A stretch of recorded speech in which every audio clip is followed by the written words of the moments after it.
Voltamos a apresentar Justiça na Tarde. Justiça na Tarde Debate. Pois bem, e vamos nós com o debate dentro do Justiça na Tarde. E o debate de hoje é uma homenagem a todos os advogados e advogadas do nosso país. Advogados no exercício da sua profissão, como também aqueles que hoje estão aí aposentados. Então, sintam-se os advogados homenageados com o programa que hoje nós vamos debater aqui com as nossas convidadas, como também com o nosso convidado. Evidente que no Dia do Advogado é agora, na próxima sexta-feira, dia 11 de agosto.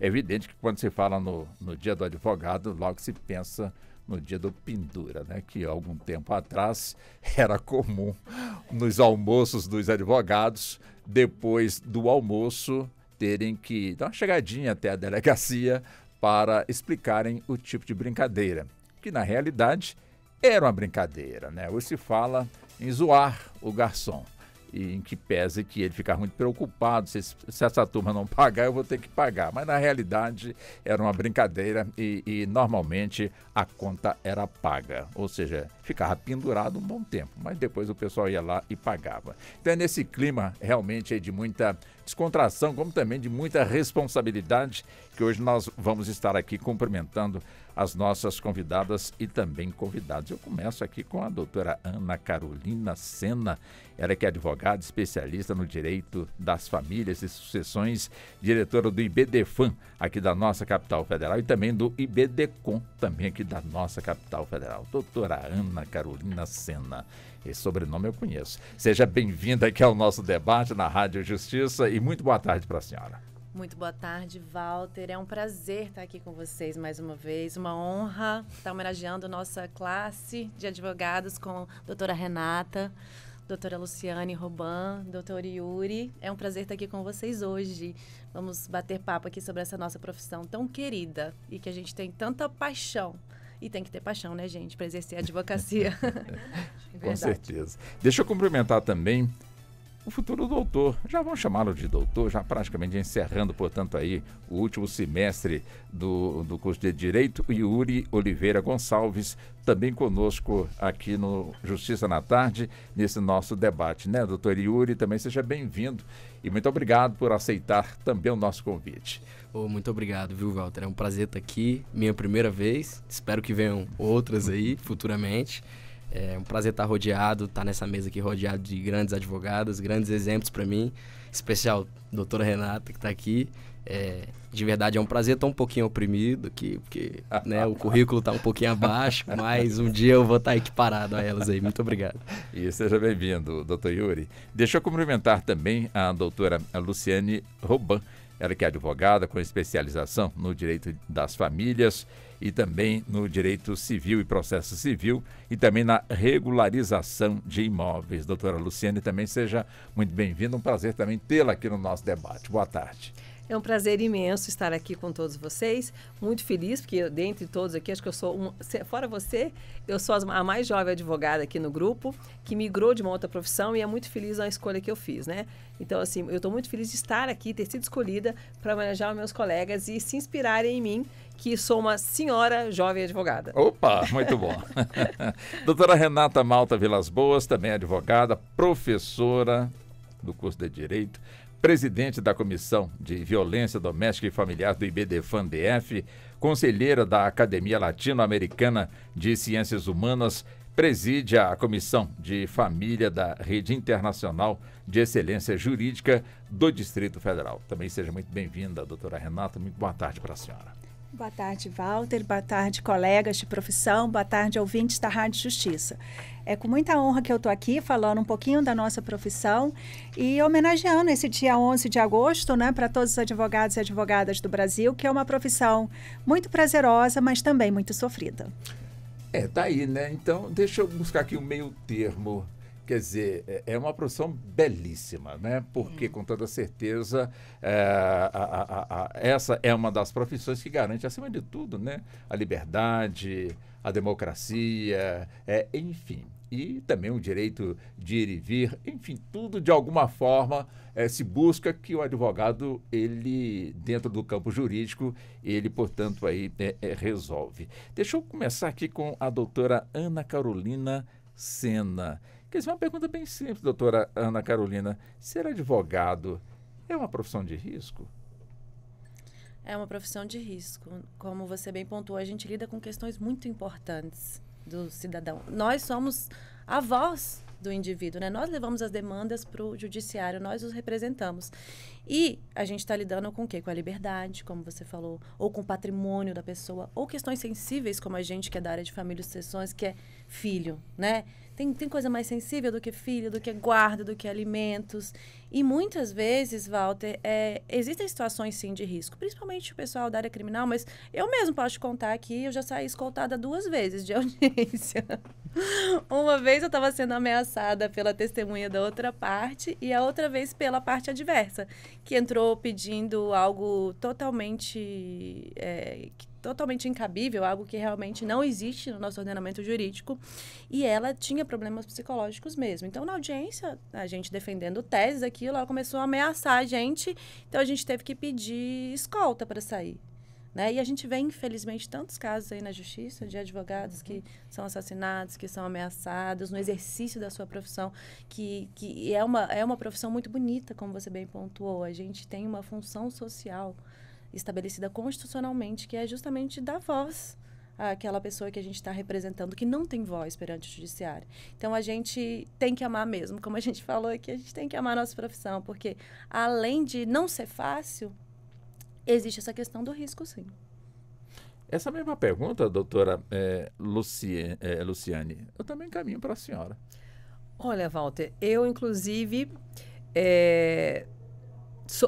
ultimamente eu sofri uma perseguição, vamos dizer assim, de um ex-marido de uma cliente minha que esteve preso por algumas vezes por descumprimento de medida protetiva, e ele começou a me difamar nas redes sociais e em uma das audiências ele me xingou. Então, assim, eles têm um desrespeito, às vezes o homem, principalmente, que ele se vê como um mau pagador de pensão, é um alienador e se coloca como vítima, como sendo alienado. E às vezes ele pode se tornar violento, porque inclusive esse cliente, o meu escritório todo ficou em pânico, né, em relação a ele, porque ele contratou uma pessoa para forjar um assalto contra a minha cliente, deixar marcas, deixar foto e enviar para ele. E aí as clientes, a equipe ficou toda em pânico, com medo dele fazer alguma represália contra mim, porque ele me xinga nas redes sociais, ele diz que eu sou isso, que sou aquilo, mas eu não tenho medo dele, né? Porque eu acho que é só barulho para assustar, porque tem muitos homens que têm a intenção de coagir ou de intimidar as mulheres, principalmente nós mulheres advogadas. Muitas vezes os homens vêm para nos intimidar, né? E se nós defendemos as mulheres, nos tornamos feministas, não é nada disso, nós defendemos direitos.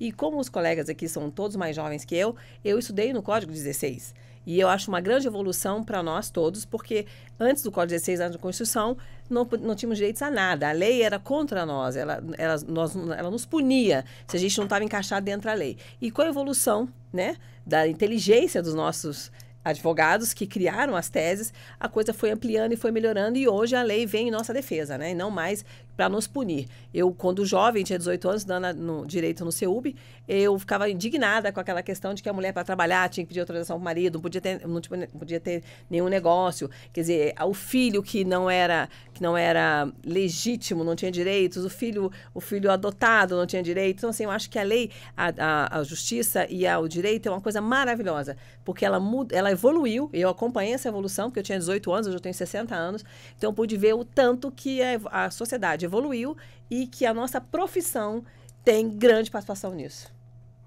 Doutora Renata, também com a senhora, apesar de que escapar também dessa pergunta, né? Conta para nós, doutora Renata, advogada, é uma profissão de risco ou não? É uma profissão de risco. As colegas já falaram dos riscos externos, né? Ou seja, os doidos que podem, né, querer ameaçá-los. Mas é uma profissão de risco também interno, com relação à saúde mental. Se a gente não souber trabalhar todo esse aspecto psicológico, toda essa podridão que a gente ouve no escritório, a gente se afunda. Aquilo ali gruda na gente e então a gente precisa, sim, estar sempre atento com esse nosso lado, né? Nesse nosso lado da saúde mental. Porque a gente está lidando com o pior do ser humano. E olha que a minha atuação é na área de família e sucessão. Eu não estou falando em criminal.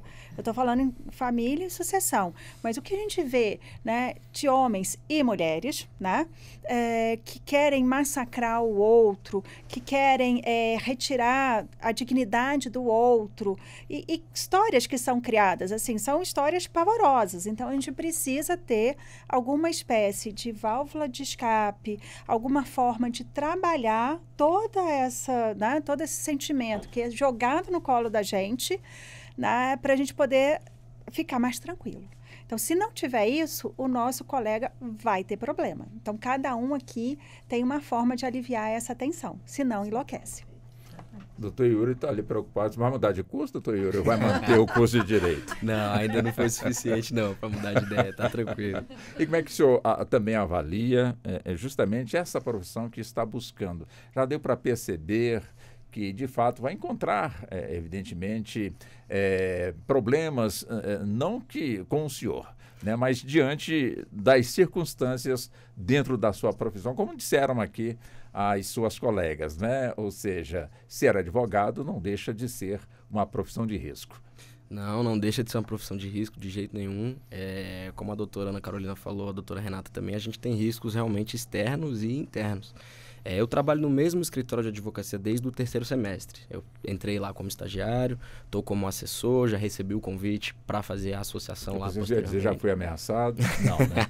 Então, os riscos externos acontecem realmente, a gente passa por muita coisa. Sei mais por relatos do que realmente pela experiência, né? Dos meus superiores lá, dos advogados do escritório. Mas o que a doutora Renata falou faz muito sentido. Ultimamente lá no escritório a gente acabou tendo que trabalhar com uma demanda de busca e apreensão do menor. Ou seja, o pai era uma guarda compartilhada, a criança deveria, né, transitar entre os dois lares. O pai acabou por ficar com a criança por 26 dias e a mãe já estava desesperada, tentava entrar em contato com o pai falava que não ia devolver a criança, que se a mãe aparecesse para buscar a criança ela ia apanhar. E assim, e a mãe desesperada entrando em contato com a gente, né? Tipo assim, o que a gente vai fazer para resolver isso? Então, assim, é um risco muito interno mesmo de saúde mental. Eu lembro que nos dias mais tensos, nos primeiros 2 dias, eu fiquei, meu Deus, como é que a gente vai fazer para resolver isso? Perdi o sono. Mandei mensagem pro doutor Fernando, que é o meu chefe, de madrugada, falando, e aí, a gente vai lá bater na porta do pai, falar que ele tá errado, vamos fazer o quê? Então, realmente é uma profissão de risco. A gente mexe muito, não é uma brincadeira, né? A gente não pode brincar de advogar.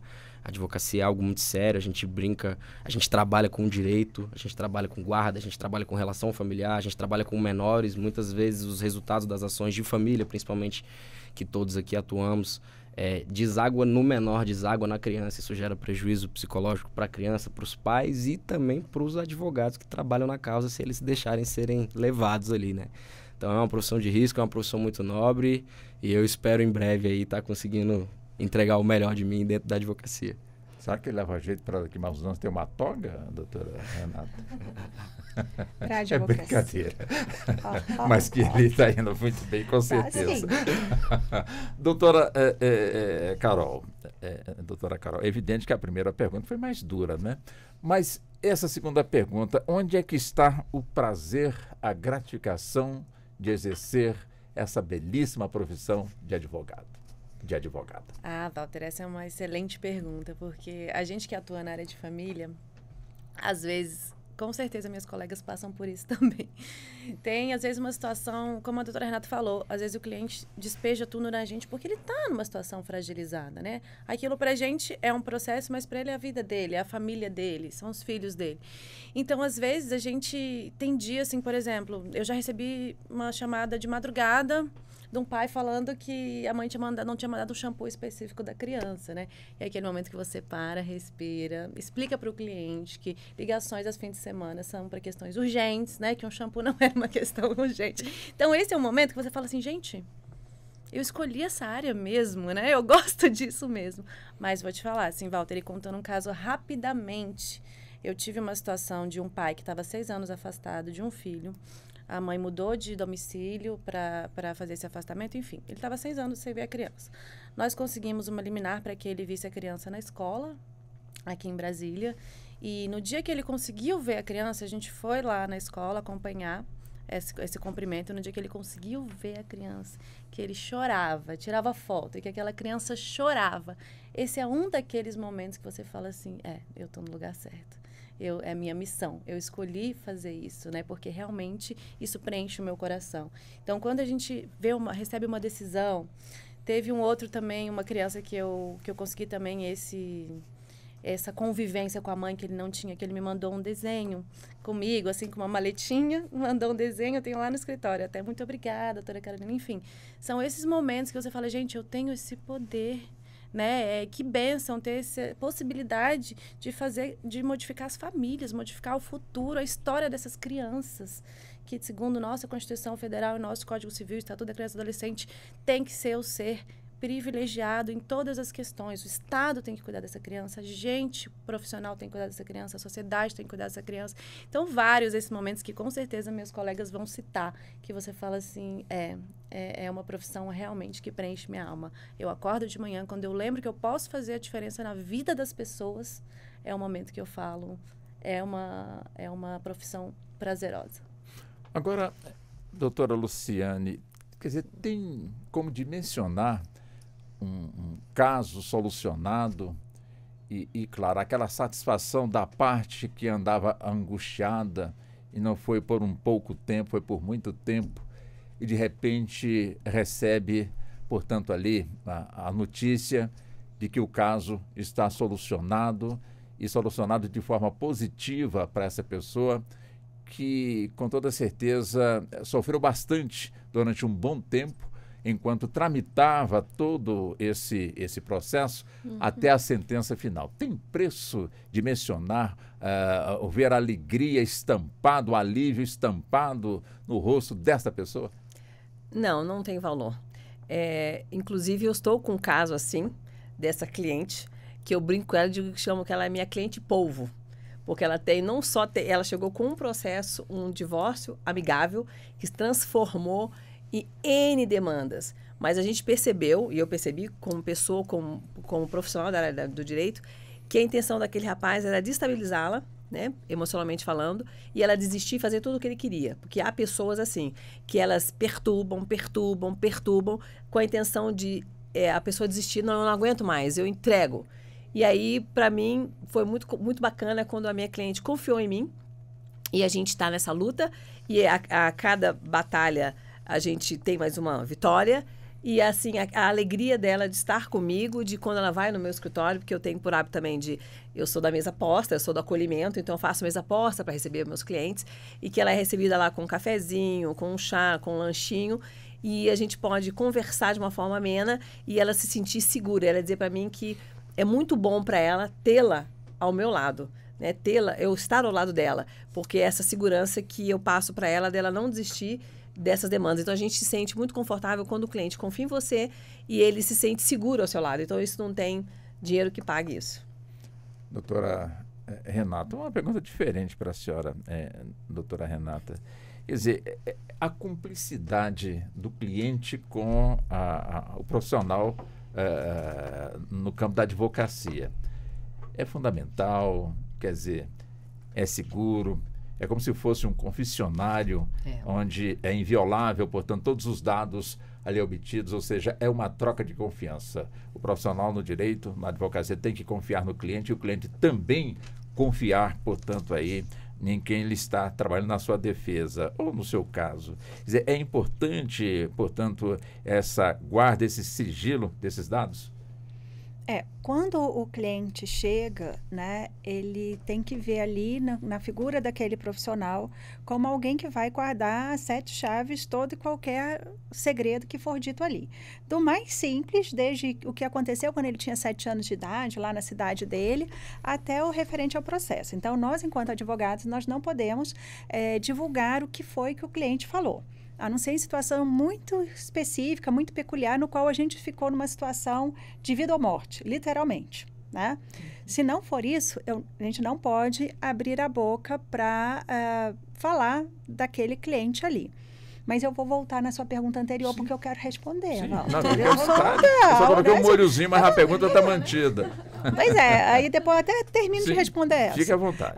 Mas dentro dessa ideia, desse acolhimento que a gente tem que fazer com os clientes, a gente também percebe, veja, a minha visão dentro do direito das famílias, direito sucessório, que a gente recebe muito essas mulheres, e mulheres antes que não sabiam nem pagar uma conta no banco, tanta dependência que tinha do marido, e que agora esse marido fala, não quero mais saber de você, tchau, se vira, você não tem direito a nada, que não sei o quê. Eu consigo também perceber entre, né, o que as meninas citaram aqui, de sentimento, né, também a evolução e engrandecimento dessa mulher. Ela chega aos cacos no escritório, aos cacos mesmo, se sentindo a última bolacha do pacote, a pior pessoa da face da terra, e aos poucos ela vai se transformando. Você percebe que ao longo daquele processo, ela vai adquirindo uma força, ela vai adquirindo um conhecimento. Então, assim, às vezes eu já ensinar mesmo, né? Como faz coisas simples, como, eu preciso renovar o seguro do carro, como é que eu faço?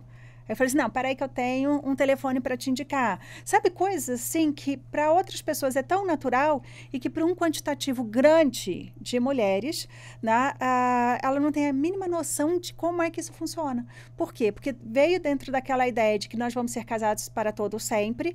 O homem é que exerce esse papel de cuidar da parte econômica, então eu não tenho acesso, eu não sei fazer absolutamente nada disso. Então você passa a ter que ensinar, né, essa mulher a fazer isso, e você percebe ela nessa caminhada, ela se apoderando do seu espaço, de quem é ela, que ela começa a se descobrir. Aí a gente fala assim, olha, é legal que você faça um acompanhamento com um psicólogo, né? Aí daqui a pouco ela já está fazendo uma ginástica, já está indo para um salão, já está indo, né, se reunir com as amigas para viajar, para não sei o quê. Então você vai acompanhando aquilo ali, é tão gratificante que na hora que vem o resultado do processo, né, você já viu como ela cresceu e já não se importa tanto com aquele resultado se ele não for da forma originária como ela queria lá atrás. Né? Então, você vê esse empoderamento dessa mulher, você vê ela se desenvolvendo dessa forma. Então, isso é maravilhoso, porque, de certa forma, você ajudou ali naquele caminho, nesse processo. Você esteve ali, você segurou aquela mão, você, né, atendeu aquele telefonema na madrugada. Né? Essa madrugada é impressionante. Ela acontece sempre? Final de semana e feriado, então? Carnaval, então, Walter, o que telefone toca no carnaval? Né? Então, assim, a gente vai fazendo isso de uma forma natural. Como todas nós aqui temos redes sociais e os clientes sabem, então eles não ligam só no WhatsApp, eles já mandam mensagem também no Instagram, né? Já vão participando da vida, já está assim, bem dentro da nossa vida mesmo, né? Então eles já estão bem presentes. Então isso faz parte daquela parte de gratificação da profissão. Se você não tiver essa visão dentro do direito, não vai ser o valor econômico que vai te trazer satisfação. Porque, apesar do valor econômico, ele, dentro da nossa estrutura, ele ser bom, alto, em alguns casos, não é para todos, primeiro. E segundo, se você não tem, né, por mais que você ganhe, se você não tiver essa sensação de que está bem dentro da profissão, não vai resolver. Você é que vai ser um daqueles que vai ter que ir lá para o psico ou para o psiquiatra, porque você não vai dar conta. Então, é o amor que faz com que a gente consiga mesmo desenvolver dentro da profissão. Fazer aquilo que gosta, fazer aquilo que se identifica. Amar aquilo que faz. Porque você tem que levantar todos os dias e lidar com o problema dos outros. E pessoas que têm problema, que são problemáticas, que não sabem lidar com isso. A sociedade brasileira, ela é uma sociedade adoecida, né, de forma geral. Então, você está lidando com pessoas que não sabem. Às vezes, ela não sabe nem quem é ela e nem o que ela quer. Ou você pergunta assim, mas por que você quer isso? Ela não consegue te responder. Então, você tem que fazer todo um acolhimento para fazer um diferencial e essa pessoa começa a se perceber enquanto pessoa, enquanto mulher, enquanto mãe, enquanto pai. Então, você vai vendo todo esse desenvolvimento. Doutor Yuri, quer dizer, tudo isso que o senhor ouviu até agora, você aprende na faculdade, nos bancos escolares, no curso de Direito? Nossa, então, vamos lá. Eu tive a oportunidade de ter aula de resolução de métodos alternativos de resolução de conflitos, que é a matéria que trata de mediação, acordos, né, resolução dos problemas, seja qualquer tipo de problema em qualquer esfera do direito. pelas maneiras mais benéficas a ambas as partes. E é exatamente que eu tive a oportunidade de ter essa aula com o ministro Marco Aurélio Buzzi, do STJ. Mas, assim, foi a única matéria, com exceção de famílias e sucessões, que trouxe esse lado mais humanizado, essa forma de resolver as questões de uma forma mais humanizada, que não fosse pela briga, né, direta, processual. É muito interessante. Os advogados do escritório que eu trabalho, todos os professores, eles trazem essa abordagem hoje em dia.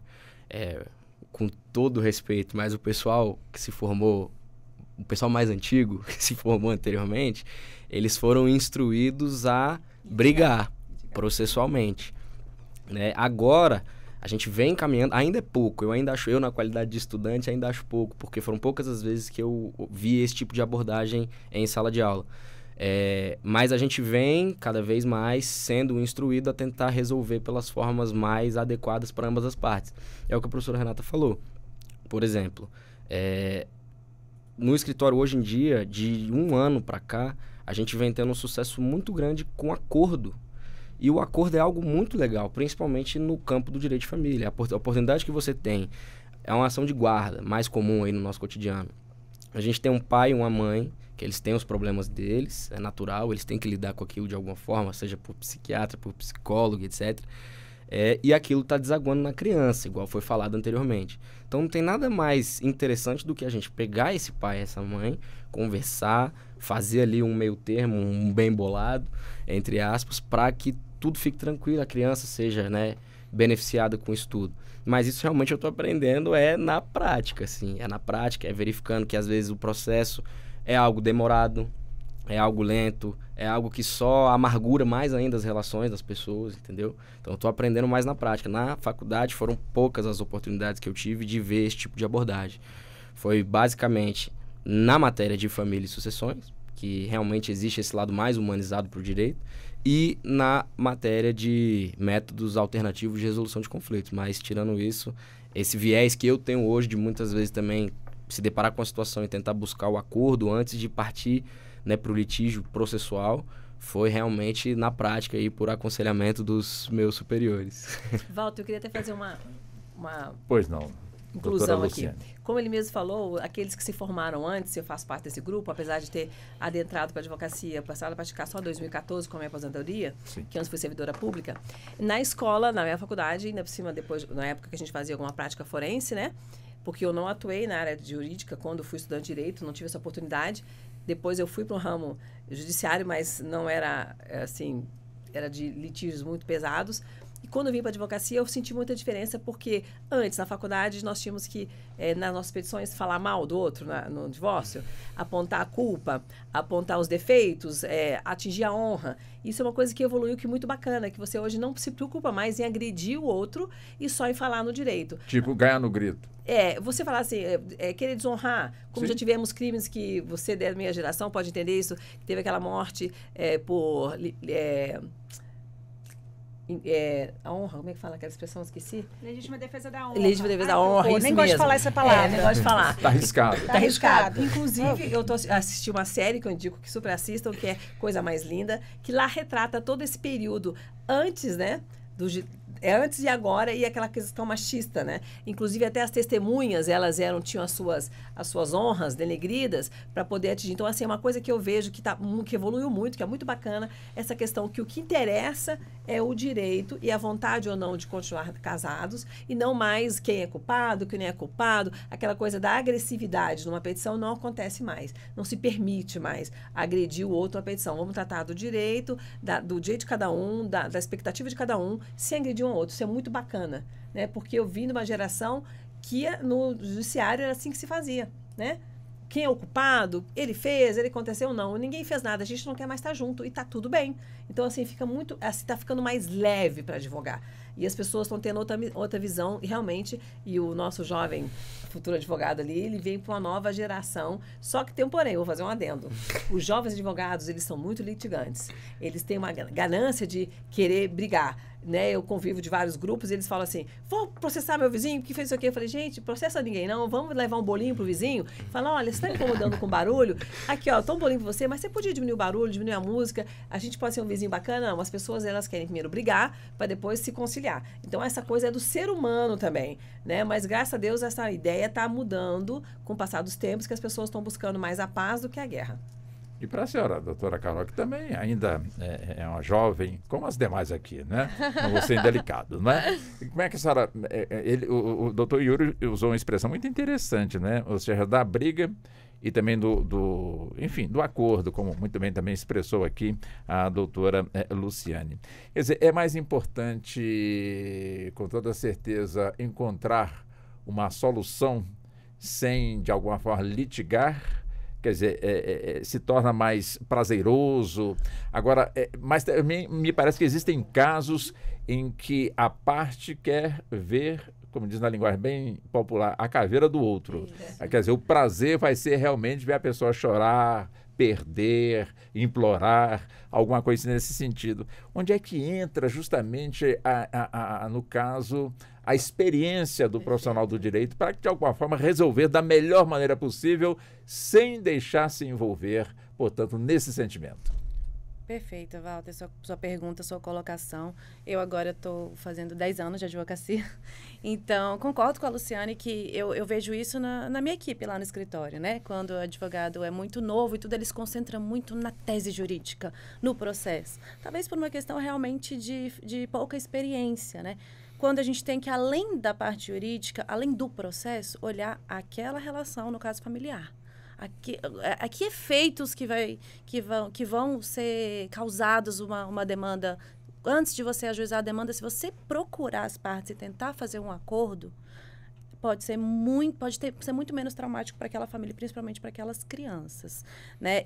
Geralmente, eu dou essa opção para o cliente logo no primeiro atendimento, né? Que a gente tem a opção de ajuizar a demanda, mas também tem a opção de resolver consensualmente. E aí, uma coisa muito importante para se colocar, Walter, é que um papel do juiz, muitas vezes, não resolve aquela situação.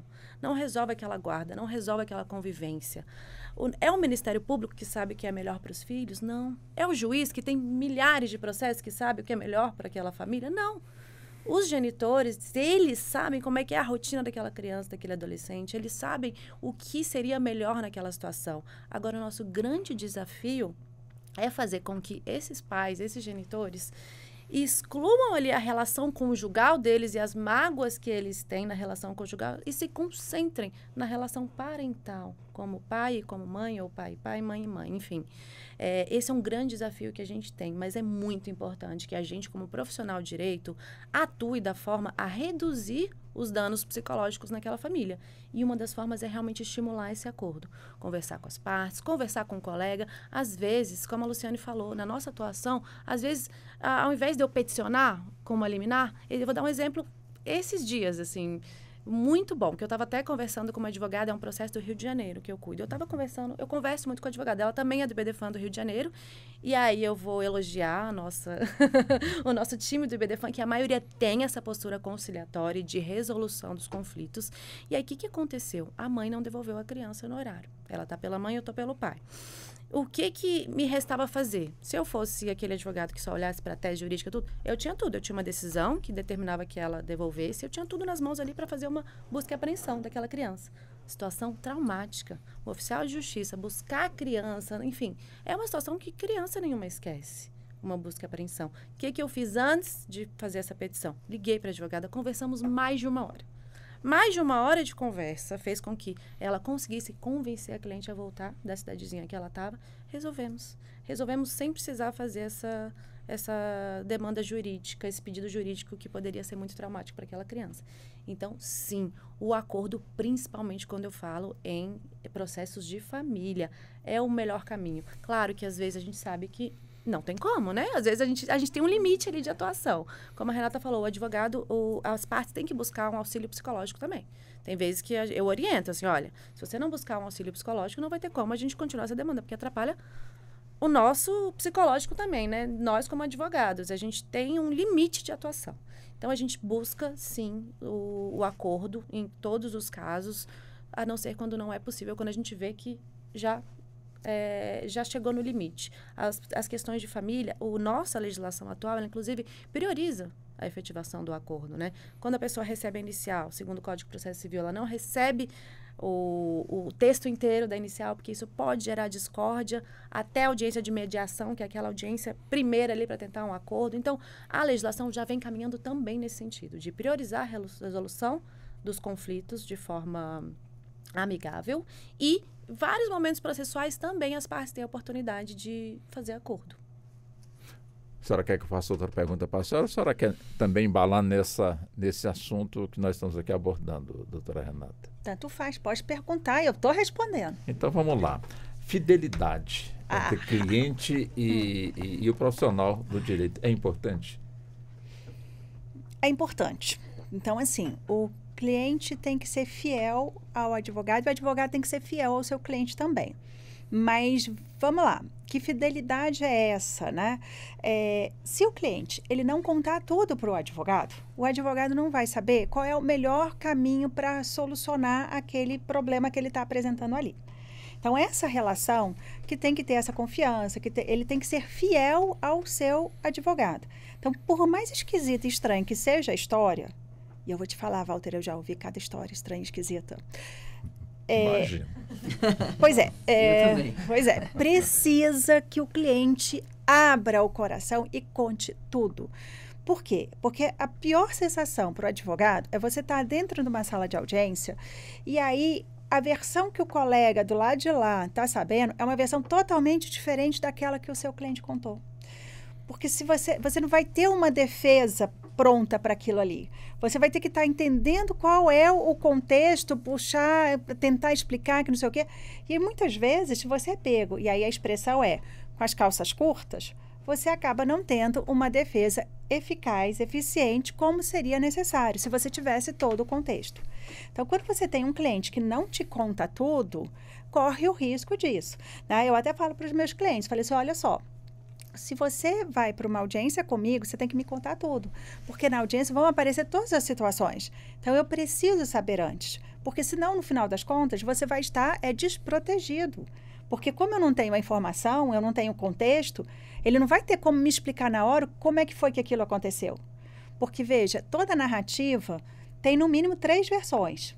A do meu cliente, a do cliente do outro colega e de um terceiro que viu. Um quarto que viu, já são 4 versões, um quinto que presenciou. Então, cada um vai contar uma história. Eu não estou nem falando que eles estão mentindo, mas pelo ponto de vista deles, cada um tem uma visão. Né? Por exemplo, quando você fala assim, a pessoa ela é alta, o conceito alto, baixo é um conceito relativo. Se eu tenho 1,60 m, uma pessoa que tem acima de 1,70 m, para mim, ela é alta. Mas se eu tenho 1,80 m, a pessoa, para ser considerada alta, ela tem que ter acima de 1,90 m. Então, imagina 2 pessoas falando de uma terceira, né, e uma com 1,60 m e outra com 1,80 m. Um diz, ele é alto. Eu falo, não é alto, não. Por quê? Porque a referência deles é diferente. Tá? Continua sendo verdade. Tanto um quanto o outro está falando a verdade, mas o ponto de vista, a bagagem de conhecimento, a bagagem cultural, faz com que a versão fique diferente. Porque existe um filtro daquilo que eu estou vendo, existe um filtro daquilo que eu estou ouvindo. Né? Então, eu preciso entender para poder fazer toda essa contextualização. E dentro de uma sala de audiência, esse cliente não vai ter como me explicar isso. Então, vamos pegar, por exemplo, carioca. Carioca, na sua fala, tem por hábito usar muitos palavrões. Né? Da região. Tem né? carioca aí ouvindo a senhora, não tá... Até eu tô chiando, tô chiando. Concordando não, viu? Mas é porque a gente tá aqui, né? Tô toda aqui, né? Certinha. Mas quando você conversa com os cariocas, muitas vezes, né, o carioca mesmo, ele fala uma série de palavrões dentro de uma mesma frase. Se você não conhece isso, você acha que ele tá brigando com a outra pessoa. E às vezes não, a frase foi toda carinhosa, você que não entendeu. Né? O pessoal que é do Sul, do Rio Grande do Sul, que tem uma forma mais ríspida, entre aspas, de falar. Mais ríspida para quem, cara pálida? Para o pessoal de Minas. Né? Sim, porque quando você compara, essa forma de falar entre as pessoas, entra aí a regionalidade. Então, algumas expressões que em alguns lugares são expressões carinhosas, em outro lugar já é um xingamento. Então, veja, se eu estou falando e eu não estou entendendo o contexto, eu posso tomar uma posição totalmente diferente daquela que se eu tivesse compreendido o contexto. Então, o cliente, sim, ele precisa contar tudo para o seu advogado. Se ele não contar, corre o risco dele não ter uma defesa efetiva por conta dessa conduta dele. Por outro lado, nós temos que acreditar tudo que o nosso cliente fala? Aí a pergunta é mais delicada, Walter. Vou até falar mais baixinho. Você quer que eu pergunte de novo ou você já perguntou? Pois é, já tá porque já está válida. Porque o que acontece? Nem sempre a gente vai poder acreditar no nosso cliente. A gente tem que ter uma escuta por trás das palavras. A gente tem que aprender a ler aquele cliente. Mesmo porque eu vou ter uma série de pessoas que vão buscar os advogados, de forma geral, para poder induzir esse advogado ao erro para obter benefícios ali.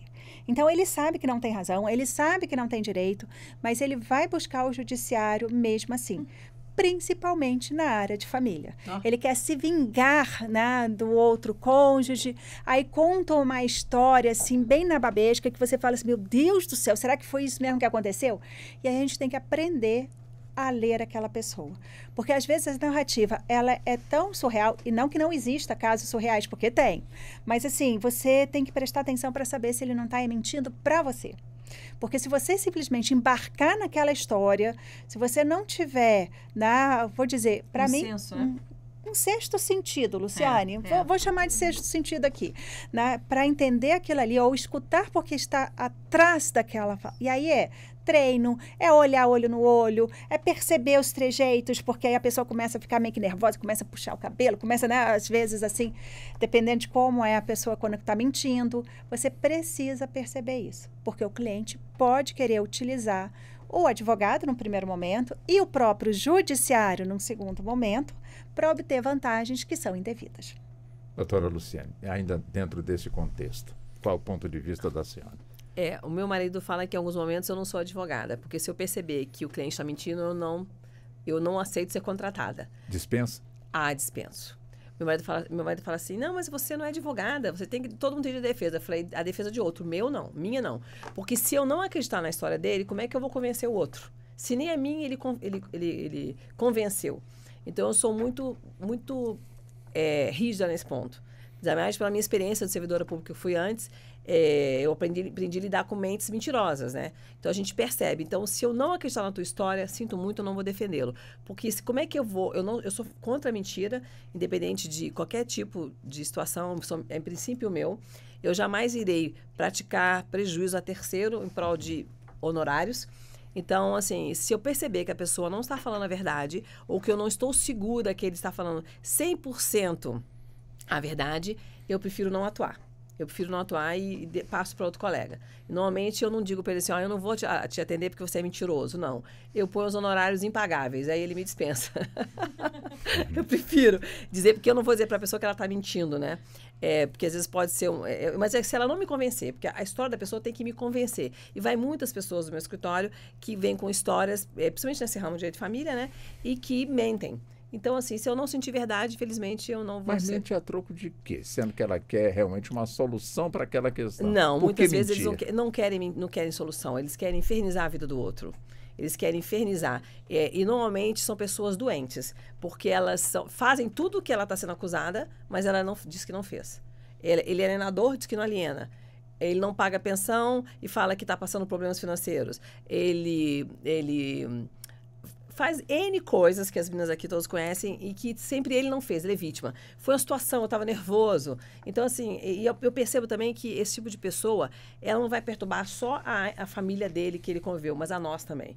São pessoas que vão nos perturbar, né? Quando a gente percebe, eu percebo que é um cliente que vai me dar muito trabalho no sentido até psicológico e emocional. Eu criei uma prática no meu escritório e toda sexta-feira eu passo um relatório para os meus clientes, para eu poder ter sossego nos meus finais de semana. Porque a pessoa passou a semana toda ocupada, eu também. Doutora Carol interessou aqui, né, doutora Carol? Esse relatório. Eu faço receber ligação semanal. aos domingos. Eu faço relação, toda sexta-feira é obrigatório o relatório para todos os meus clientes. Por quê? Porque quando chegar no sábado, domingo, ele não vai ter nada para fazer, vai lembrar.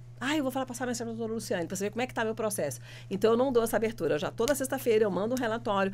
Mesmo que o processo não aconteceu nada com ele, não andou uma linha, eu faço um relatório para que, se ele pode... Aí ele fala, a doutora falou sexta-feira passada que não teve nada. Mas será que ontem não teve? Vou passar aí eu já me preparei, já me moldei, já me entendeu? Nesse sentido, aprendi com a Renata Malta, inclusive, quando comecei a advogar, ela foi uma professora também na ESA, a botar algumas cláusulas no meu contrato, né, Renata, que para poder que a pessoa possa te respeitar o teu descanso também. Claro, nas emergências a gente atende sempre, mas se você deixa o seu cliente informado e seguro, você também tem um pouco mais de sossego. Mas voltando a essa questão da mentira, infelizmente, até por uma questão mesmo de princípios cristãos. Eu sou católica, praticante, e eu não vou jamais, porque a lei dos homens você pode enganar, mas a lei de Deus jamais. Então eu não quero chegar lá em cima e falar: ei, Luciane, você foi advogado do diabo, né? Que é a nossa fama. Foi advogado do diabo ali? Não, eu nunca serei advogado do diabo. Eu sempre serei uma advogada justa, honesta, correta, com os meus princípios principalmente. Se não estiver dentro dos meus princípios, sinto muito. Tem outros advogados que possam querer fazer isso, mas eu não. Eu prefiro pagar minhas contas de outra forma do que com dinheiro que venha dessa forma para minha conta bancária. Doutor Yuri, jovem advogado, né? Um futuro brilhante, com certeza, pela frente. Amém. O jovem advogado, ele chega... tem mais a ensinar, isso em relação aos colegas veteranos, ou tem mais a aprender com esses colegas veteranos? Walter, eu posso fazer que nem a doutora Renata Fique fez vontade, e voltar doutor, um pouquinho? Já está aprendendo bem, porque pode ficar à vontade. Porque o que a doutora Luciane falou é algo muito interessante. A parte que ela informou que ela rejeita muitas vezes a causa. Ela bota honorários impagáveis para a pessoa não... Porque ela viu que tem coisa errada ali, né? Lá no escritório, o doutor Fernando, que é o nosso advogado-chefe, ele é muito metódico. Eu acho bom na advocacia, muito organizado, muito metódico. E a gente tem uma série de protocolos a seguir dentro do escritório. Desde o atendimento ao cliente. Se o cliente chegar procurando tal informação, você fala isso, você fala aquilo.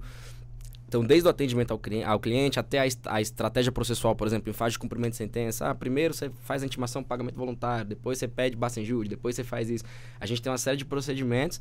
Temos o código de ética do escritório, digamos assim, algumas posturas que são importantes que os membros do escritório tomem, e temos o código de ética do cliente, entendeu? Então, assim, a gente tem... Já aconteceu algumas vezes no escritório da gente renunciar ao mandato por conta de quando a gente viu que as informações passadas não foram verdadeiras, quando a gente instrui o cliente a realizar a atitude X e ele realiza a atitude Y, a gente renuncia ao contrato. Se, por acaso, no contrato de honorários houver necessidade de devolução de determinada quantia, a gente devolve, porque é exatamente o que a doutora Luciane falou. São princípios éticos ali, né? Vai além de ganhar honorários, vai além de fazer dinheiro, né? São princípios éticos. Então a gente tem esse código no escritório a gente tem o código de conduta dos membros e o código de conduta do cliente, assim, que a gente colocou. E bom, indo para a pergunta que o Walter fez agora, a questão esquecer, você tinha dar um balão aqui, mas vamos lá. É assim, obviamente que a gente tem muito a aprender, muito a aprender. Eu gosto muito da trajetória que eu venho fazendo no direito hoje, graças à oportunidade prática que eu tive desde cedo. Eu estou no mesmo escritório desde o 3º semestre. Então, assim, eu cheguei no escritório como um estagiário, assim, funções muito básicas de relatório para cliente, envio de e-mail, atendimento, fiscalização dos prazos, muitas vezes, para não deixar nada passar em branco. E com o tempo eu fui ganhando a confiança ali do doutor Fernando. Olhar o diário oficial não olhava, não. Olhava o PJE, né? Essa época eu não sou dessa época. Agora tá fácil. Agora o PJE que conta o prazo. E aí, assim, com o tempo eu fui ganhando a confiança do doutor Fernando, fui ajudando na construção de tese, nos peticionamentos, aprendi direitinho, né? Assim, me inspirei muito no raciocínio jurídico dos advogados superiores, no peticionamento, na formatação, etc. E, poxa, muito do que eu sei hoje de direito, muito do raciocínio jurídico que eu tenho, da construção de teses, etc., foi com certeza pela experiência prática. Eu diria que 80% da experiência prática, até 70%, 80% da experiência prática e 20% da leitura do código das aulas, né? Assim, mas uma coisa a gente tem a ensinar, principalmente as pessoas, os advogados de mais idade, que é esse contato com tecnologia hoje em dia, assim, né?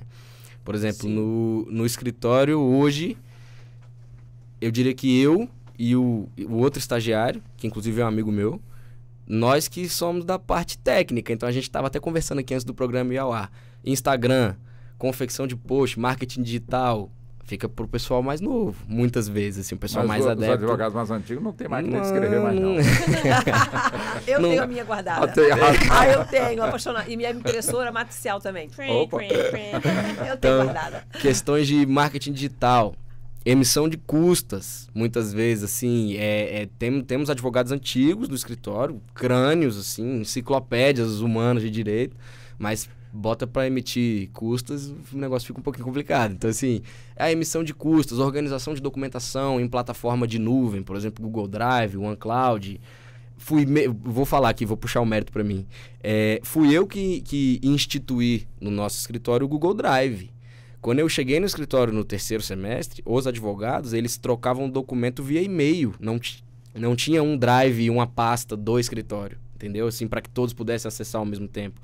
Os advogados não tinham a menor noção de que, com, por exemplo, o Google Docs, você consegue editar petições simultaneamente, um consegue revisar o trabalho do outro. Isso não acontecia, era uma troca de e-mail desenfreada, assim, entendeu? Então, assim, o Google Drive, o Google Docs, o Meet, essas ferramentas de videoconferência. Então, assim, acho que o pessoal, o Trello, que é uma ferramenta de organização, também organizacional, que muita gente utiliza. Então, eu acho que em se tratando de atuação profissional jurídica, construção de tese, sustentação oral, peticionamento, resolução de conflito, a gente sempre tem muito a aprender. Mas a gente consegue somar bastante aí, principalmente nesse viés tecnológico. Não sei não, viu, doutor? Mas, doutora Carol, quer dizer, é importante realmente, enfim, o novo advogado chegando com uma nova experiência e juntar também com o advogado ou advogada mais experiente, mais veterano, com um saber realmente assim, incrível. Enfim, no meio, portanto, da tecnologia, a gente brinca aqui com a máquina de escrever, para mostrar uma divisão de tempo aqui, mas evidentemente que são mentes brilhantes que nós temos, independentemente da tecnologia. Quer dizer, é importante este campo, essa troca entre o novo com o veterano, mas tudo dentro também dessa questão da fidelidade, que a senhora também pode ficar à vontade, caso a senhora Ótimo, queira eu já ia se pedir para expressar. complementar. Eu sabia, por isso que eu já li nos olhos da senhora, já percebi. Walter, mais ainda do que o Yuri falou aqui, eu acho que a gente não aprende com os jovens só essa parte da tecnologia, não. Eu, no escritório, eu costumo dizer que a gente constrói juntos as petições, as teses jurídicas, porque, às vezes, o recém-formado, ele traz uma ideia que você nunca pensou. A gente, com muitos anos de formação, a nossa tendência é fazer as coisas da forma que a gente sempre fez. Claro que todo advogado tem a cultura de estudar sempre e se renovar sempre. Mas é muito importante, uma coisa que eu falo muito no escritório, que a gente discute conjuntamente todos os processos e todas as teses, justamente por isso. Às vezes a pessoa que está ali fresquinha, cheia de vontade, ela vem com uma ideia que você nunca pensou, né? Duas cabeças funcionam melhor que uma. Então, além da parte tecnológica, eu acho que a gente aprende muito, sim, com o jovem advogado, e é recíproco, né? A gente constrói as teses, a gente constrói a solução para os nossos clientes lá de forma conjunta, tanto os mais antigos quanto os mais jovens. Lá no escritório, os estagiários, por exemplo, fazem até sustentação oral nas turmas que permitem. Opa. Eles atendem advogado, porque, como a gente estava falando anteriormente, né? A gente não aprende na faculdade como atender um cliente. Não aprende. É realmente na vivência. Então, quando eles vão com a gente fazer um atendimento de um cliente que está fragilizado, né? Que chega lá com uma versão que você tem que ter a expertise de pensar que existe um outro lado da história. Tudo isso que a gente falou aqui hoje são coisas que não se aprende na faculdade. E retomando o que a Luciana estava falando e a doutora Renata falaram tão bem da questão da fidelidade, né? A doutora Luciane falou que ela às vezes até rejeita o cliente. Eu também. Como o doutor Yuri falou, também já renunciei, justamente pela pessoa não fazer o que a gente orientou, né? Às vezes é a questão da confiança. É uma relação de confiança, cliente e advogado. E aquilo que falaram. Às vezes o cliente chega lá, ele não quer exatamente, no caso de um homem, por exemplo, que quer buscar a ampliação da convivência. Não, às vezes ele quer atingir a outra parte. Como eu falei antes, às vezes ele quer misturar as mágoas dele, a relação conjugal, com a relação parental, com a relação dos filhos. Existe uma coisa que a jurisprudência vem reconhecendo, Walter, que é uma indenização, responsabilização civil por assédio processual. Então, é papel do advogado falar não para o cliente. O bom advogado, ele fala não para o cliente, né? Aquele advogado que faz tudo o que o cliente faz. Tem cliente que manda a peça para a gente, né? Tem cliente que manda tudo pronto. Não, só assinar, doutora. Não é só assinar. Né? Então, a gente tem que... O assédio processual, voltando um pouquinho, quando a parte utiliza a máquina do judiciário para prejudicar outro. Vai fazendo demanda. Às vezes, eu tenho um caso no escritório que a gente já conseguiu uma decisão favorável para condenação, que é realmente uma parte que quer atingir a outra e não cansa de ajuizar demandas. Acabou de resolver, ele vai lá e a juíza está com o mesmo objeto, pedindo a modificação da guarda e dos alimentos, porque são questões que podem ser rediscutidas, sim, na justiça, né? A gente fala que elas não fazem trânsito julgado formal, porém tem que ter uma lógica, um sentido nisso. Eu não posso transitou em julgado hoje, semana que vem eu posso retomar. Então, no caso dele, por exemplo, está claro que ele quer fazer aquilo só para atingir outra parte. E é o momento que o advogado fala, não, eu não vou fazer. Eu tenho uma carreira, eu tenho ética profissional, né? É aquele caso que o cliente mostra, que o advogado mostra para o cliente que a conduta dele é errada. Inclusive, Carol, te interrompendo só um pouquinho. Doutora Luciane. Os advogados, eles têm que ter um pouco de bom senso ao perceber que o cliente como esse aí, que é o coadverso, ele vai trocando de advogado. Você começa a perceber que ele vai trocando de advogado. Alguma coisa está errada. Se você está atuando numa linha, o juiz também tem que ter esse bom senso de que você está com a sua cliente ou o seu cliente. E a outra parte, toda hora troca de advogado. Uma hora ele vai preso, uma hora ele faz isso aqui, uma hora faz isso aqui. E os advogados vão trocando, os advogados vão renunciando. Tem uma coisa errada por ali. Alguém percebeu uma coisa errada e o judiciário não percebeu? Nossa, mas esse rapaz, cada hora está com um advogado diferente, o processo dele tem várias renúncias, ou essa moça teve várias renúncias. Já demonstra aí, já uma sinalização de que tem uma coisa errada ali, né? E as pessoas não percebem. Que as pessoas estáveis, elas são estáveis nas suas relações, elas são estáveis no seu casamento, no seu trabalho, a pessoa é estável. Eu sempre digo que a pessoa que bebe fala assim, eu estava bêbado, não lembro o que eu falo. Mentira. Ela bebeu, teve coragem de fazer o que ela tinha vontade, mas sã não tinha coragem de fazer. Então, as pessoas são o que elas são em casa, no trabalho, na família, na rua, nos seus negócios. A pessoa não pode ser várias pessoas. Então, se ela começa a ter muito problema de relacionamento, inclusive com os profissionais que a atendem, é um alerta. O judiciário tem que perceber isso, que essa pessoa tem algum problema. Porque tudo bem, eu posso ter um advogado no criminal, eu posso ter um advogado no civil, um advogado de família. Mas no direito de família começa a trocar muito de advogado, alguma coisa tem de alerta ali. E o judiciário também tem que passar a perceber isso, né? Que as pessoas instáveis, elas estabilizam tudo em volta, né? Doutora Carol, 1 minuto e meio para concluir, por favor. Exatamente como você não falou. O Estado tem que perceber isso e tem que coibir esse tipo de conduta, que é utilizar a máquina do judiciário, ou seja, gastar tempo e financeiro do Estado para prejudicar outra parte. Qual seria uma forma de coibir essas indenizações? Pela questão do assédio processual. Resumindo, faz parte da nossa função social como advogados, muitas vezes fala não para o cliente. Infelizmente, muitos saem das nossas salas de reunião e conseguem algum advogado que vá fazer a vontade deles. Mas é muito importante que isso seja passado nas salas de aula, para os jovens advogados, que, como os meus colegas bem pontuaram aqui hoje, é muito além de honorários, né? É uma questão de ética profissional, de carreira e de função social mesmo da advocacia. Mas quem extrapola a ética tem um código, exatamente, né? Onde a pessoa, de alguma forma, o profissional responsabilização. Pode ser responsabilizado. Bom, a gente volta, peço licença às senhoras, como também ao doutor Yuri, né? Tá aprendendo bem, né, doutora? Tá bem, né? Que nota a senhora daria para ele? Ele, por enquanto, está com 9,5. Ele ainda 9,5, não 9,5. Por que não 10, doutora? Eu daria um 10, eu daria um 10. Ah, você é muito bom. Eu daria um 10 também. Doutora, tá vendo? Ela é a professora Carrasca, tá tudo Eu bem. sou carrasca mesmo. Vai chegar no 10, ele ainda vai ter que comer muito arroz e feijão. Vamos para o intervalo, voltamos em instantes. Até já. Você está ouvindo Justiça na Tarde.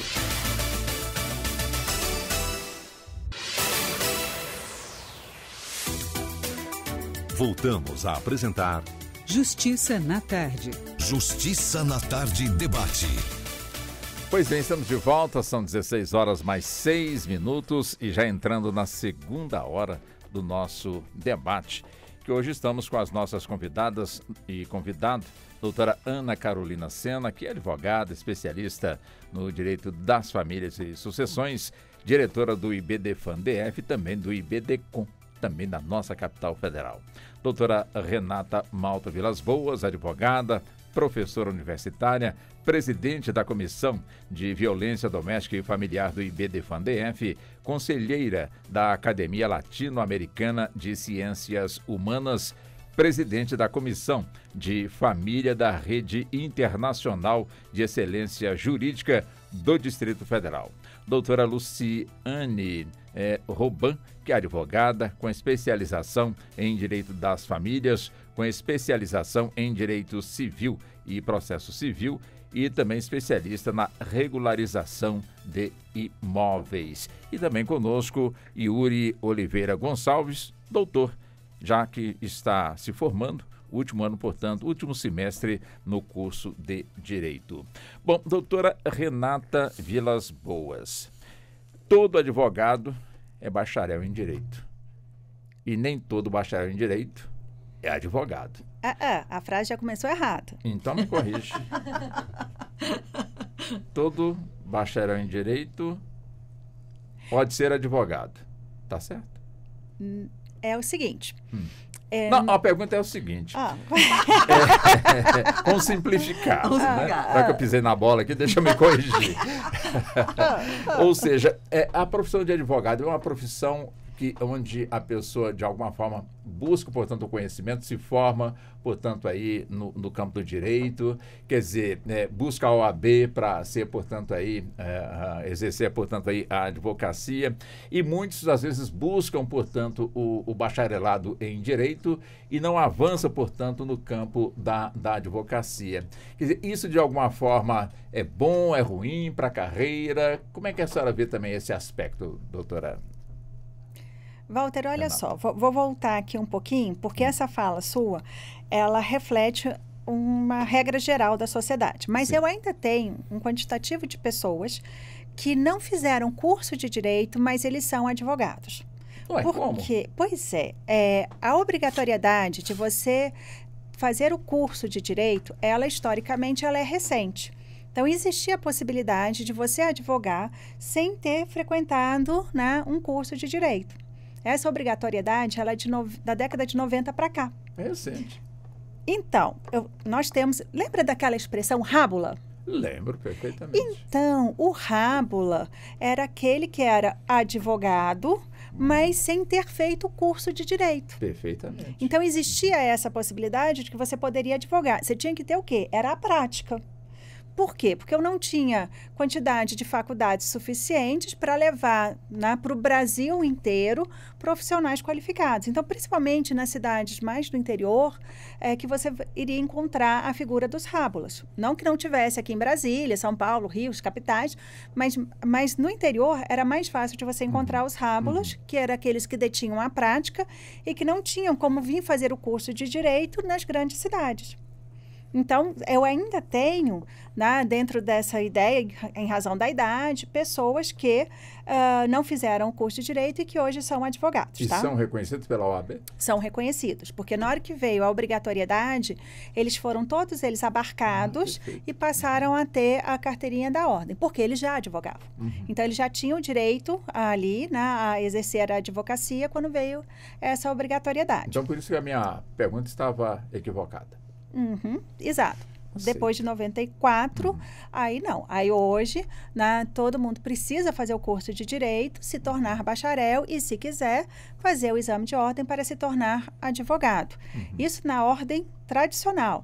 Mas eu tenho situações ainda peculiares em que não há necessidade de fazer o exame de ordem para se tornar advogado, que é o caso de juízes, promotores, que quando, né, resolvem se aposentar, eles podem pedir a habilitação na OAB sem ter feito o exame de ordem. Ah, pode? Existe essa possibilidade. Ah, existe a possibilidade. Não, pode se eles quiserem. É uma possibilidade prevista na norma, tá? Mas vamos lá. A gente tem uma ideia de que fazer o curso de Direito é igual a ser advogado. Não é. O curso de Direito, qualquer um, o melhor que seja, não prepara para a advocacia. Como também não prepara para ser magistrado, não prepara para ser membro do Ministério Público. Por quê?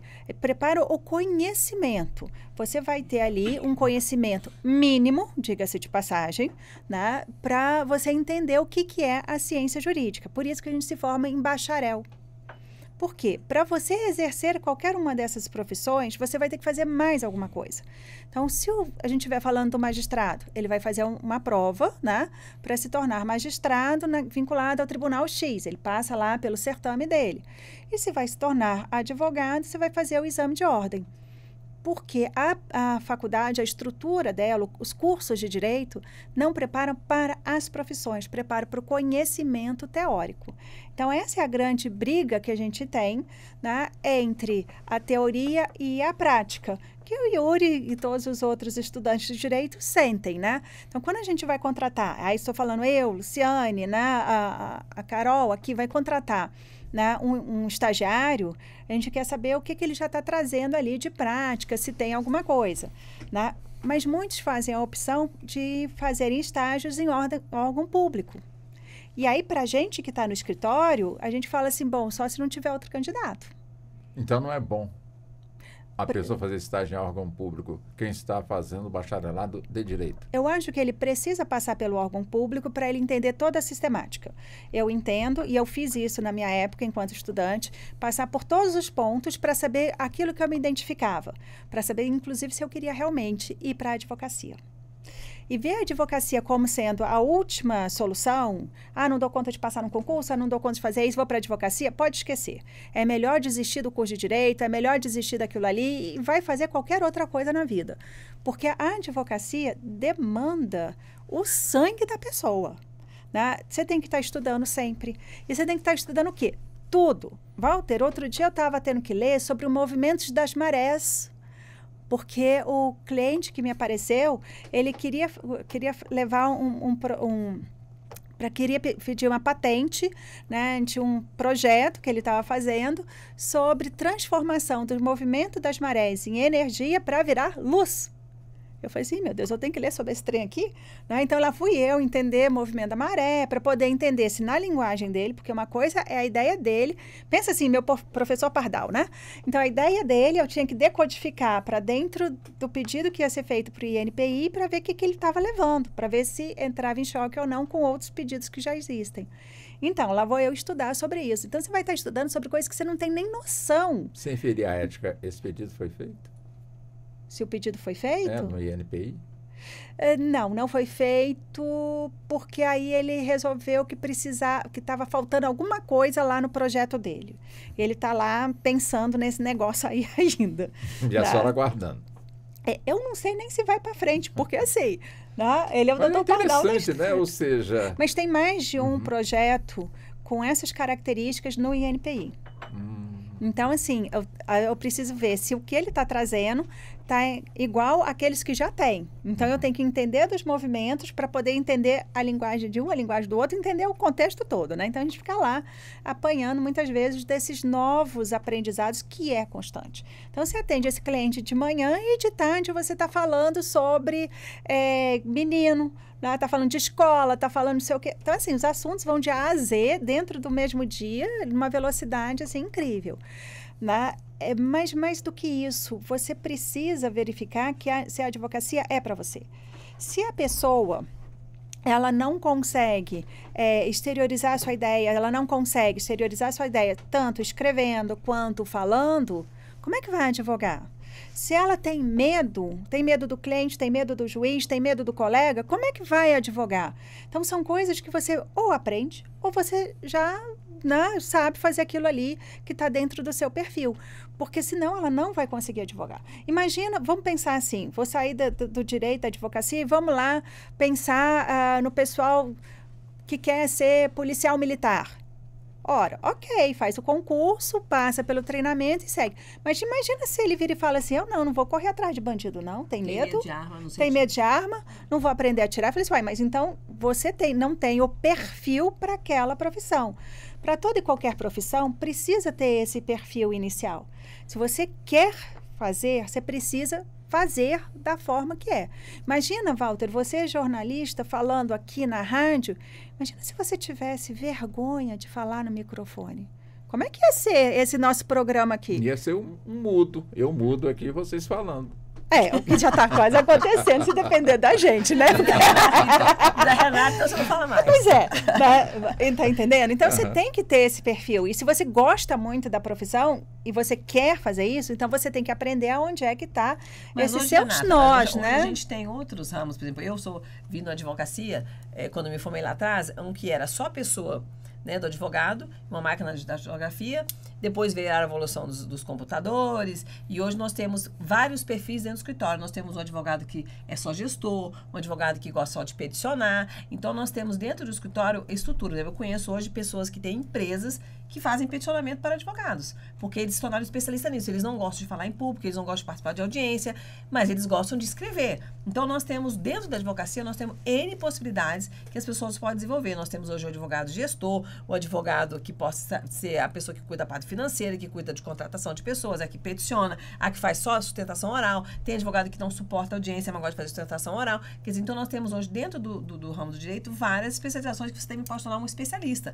Nós temos colegas hoje em dia que eles só fazem Tribunal Superior e só fazem sustentação oral. Eles vivem só disso. Então, cada um tem um perfil. Luciana, mas mesmo assim, todos eles têm a mesma base. Sim. Que é esse feeling de ser advogado.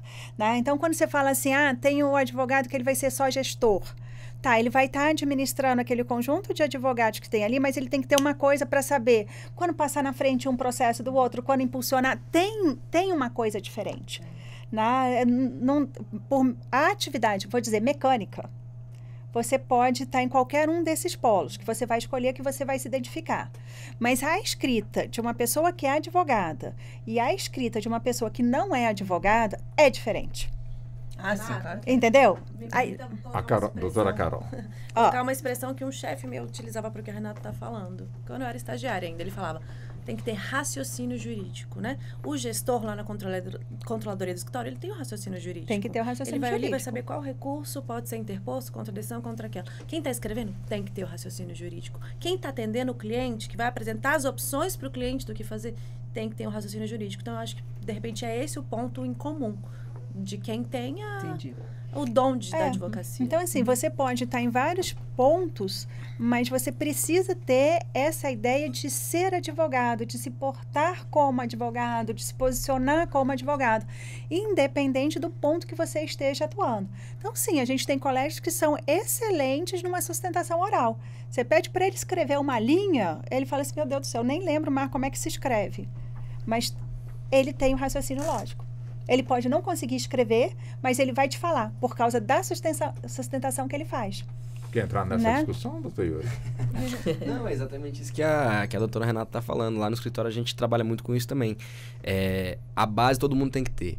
A gente, inclusive, se organiza dessa forma. Por exemplo, tem um advogado que é muito bom de captação. É o cara que sabe, né, passar a segurança e contratar o cliente. Só que e fazer com que o cliente contrate ele, na verdade.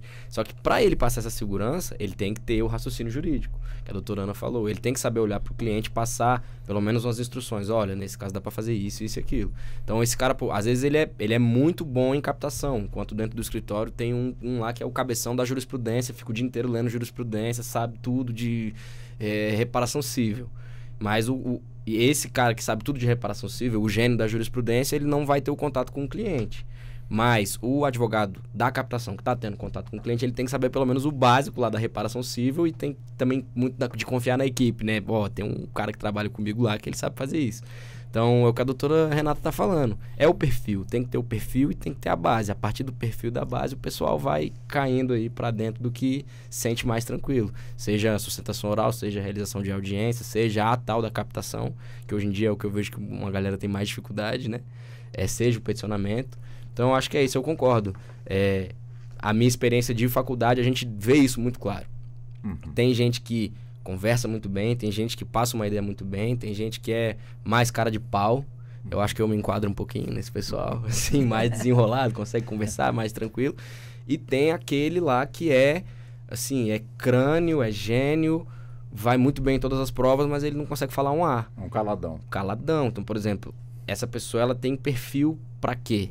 Ele vai ser um assessor de juiz, muitas vezes, que não vai precisar ter o contato com o público, mas vai estar lá fazendo sentença, vai estar lá conseguindo construir um raciocínio jurídico legal. Tem um outro que fala muito bem, mas, entendeu? Passa uma ideia muito boa. Essa pessoa, às vezes, ela tem um perfil para advocacia. Isso na faculdade a gente vê bastante. Tem um que é mais truculento, que às vezes vai para a polícia. Assim, a gente consegue ver vários perfis. É exatamente isso que a professora Renata está falando. Agora, deixa eu aproveitar o gancho antes de passar para a doutora Luciane e também para a doutora Renata, acho que quer concluir a fala dela. Vou aproveitar o gancho aqui, doutora Carol. O avô da senhora, o primeiro radialista de Brasília. E é evidente que Brasília reconhece, tanto que neste fim de mês tanto o seu avô, em memória, como também a sua avó, como também o seu pai, o Carlos Sena, vão estar sendo homenageados na Câmara dos Deputados. Eu também vou estar por lá. Ah, né? que legal. Agora, a pergunta é justamente essa, né? A senhora que vem, portanto, de uma família de comunicação. Evidente que tem um tio magistrado. Isso. Né? O que falou mais alto, né, para que a senhora pudesse buscar essa paixão dentro da advocacia? Walter, eu acredito, eu gosto muito de escrever. Eu até fiz uma postagem na internet outro dia falando que eu fiquei na dúvida. Eu não sei porquê, mas desde criança, talvez meu tio tenha tido uma influência. Eu já assisti a audiência dele, quando ele falava de um caso ou outro, mas ele era juiz trabalhista, agora aposentou. Sim. Mas eu sempre gostei muito de escrever. Então, eu lembro quando eu tinha lá meus 16 anos, gente, agora eu faço direito, porque desde criança eu falava que ia ser advogada. Aí eu falava, eu faço direito ou faço jornalismo, porque eu gosto muito de escrever. E aí eu escolhi direito, não sei, alguma coisa me fazia com que eu quisesse ser advogada. Talvez essa questão de olhar para situações e querer fazer alguma coisa, né? As injustiças, enfim, querer ajudar, querer auxiliar, talvez seja isso que me fez escolher. Então, eu fiquei na dúvida e decidi pelo direito pensando, eu posso escrever depois, né? E eu já escrevi em algumas obras coletivas e também futuramente quero escrever fora da área do direito também, porque eu gosto muito de escrever. Mas eles são exemplos para mim, tanto no pioneirismo, né? Na coisa de ir lá na frente, de fazer, como meu pai, meu avô, minha avó. Ela tá naquele filme das Mulheres de Brasília. Ela foi uma das primeiras mulheres de Brasília mesmo, que veio com os 4 filhos, alguns nasceram aqui próximo, e ela também ajudou a construir a primeira rádio de Brasília. Então, eu acho que por influência deles, nessa questão do fazer, do ir lá, do mudar, né? Do fazer acontecer na vida das pessoas. Ser uma porta, um auxílio na vida das pessoas. E, por outro lado, o meu tio, nessa dinâmica do direito, assim, de sempre falar, aconteceu isso na audiência, aconteceu isso, aquilo. Ela falava, gente, acho que eu quero isso pra mim. Eu acho que é isso que eu quero mesmo. Então, acho que eu escolhi certo, porque hoje eu tô feliz. E complementando o que meus colegas falaram, além de ter isso que a doutora Renata pontuou, do raciocínio jurídico, tem que ter paixão, Walter. Tem que ter paixão, você tem que acordar. Por mais que existam momentos difíceis, tem momentos que a gente olha, gente, né? Eu escolhi esse caminho, tem que ter paixão, porque não é uma profissão fácil, né? Eu lembro que no primeiro semestre da faculdade teve essa pergunta, quem aqui quer advogar? E eu era a única da turma que falava que queria advogar, porque justamente a tendência é fazer concurso público. Eu tinha uma professora de ética lá no CEUB, que era muito engraçada, a Carmen. Não sei se alguém de vocês conheceu. E ela falava que o concurso público é a posição fetal, né? Vamos vir a posição fetal para ficar aqui tranquilinho, para ter meu dinheirinho e tudo. E eu nunca fui essa pessoa da posição fetal, né? Eu já morei fora, enfim. Sempre fui a pessoa que trabalhei desde nova e tudo. Então, o que combina comigo é realmente essa rotina da advocacia, que é não ter rotina, de cada dia uma história diferente, uma vida diferente, um processo diferente e poder auxiliar em alguma coisa essas pessoas. Doutora Renata, eu gostaria de complementar, eu já posso passar para a doutora Luciana para levantar um outro tema. Você vai perguntar para todo mundo por que é que a gente escolheu fazer o curso de Direito? É bom perguntar para a senhora, né? O que falou mais alto? Ou seja, para ser, não profissional do direito, mas para ser advogado, de alguma forma. Você não quer falar nisso? Nasce realmente com essa... Ou seja, está no sangue a pessoa que busca, portanto, a advocacia como profissão? Alguns vão porque não conseguem passar no concurso. Aqui em Brasília tem muito disso. Mas e quem passa no concurso pode dizer que se frustrou com o direito ou não? Ou com a advocacia, vamos colocar assim? Não, às vezes... Primeiro que eu acho que o nosso sistema educacional, de forma geral, ele não nos auxilia em fazer escolhas, em saber quais são, nem o que as profissões fazem, né? Uhum. Então, assim, a gente idealiza o médico, idealiza o advogado, né? São ideias que se tem, mas não se sabe exatamente. Então, e curso de Direito tem um monte, né? É muito mais fácil você pagar hoje uma faculdade de Direito que pagar uma faculdade de Medicina. Mas quando você fala um monte, é um monte mesmo, né? Eu acho que aqui, monte. onde se tem a quantidade maior de curso de Direito no mundo, é aqui no Brasil. Isso é É uma virtude ou não? Não acho que seja uma virtude. Aqui em Brasília, se eu não me engano, são 30 instituições de ensino que ofertam um curso de direito. Então, em todo lugar vai ter alguém que fez direito. Não quer dizer que tenha feito bem feito, não quer dizer que tenha interesse, mesmo porque você não tem uma quantidade de professor capacitado para atender a essa demanda toda.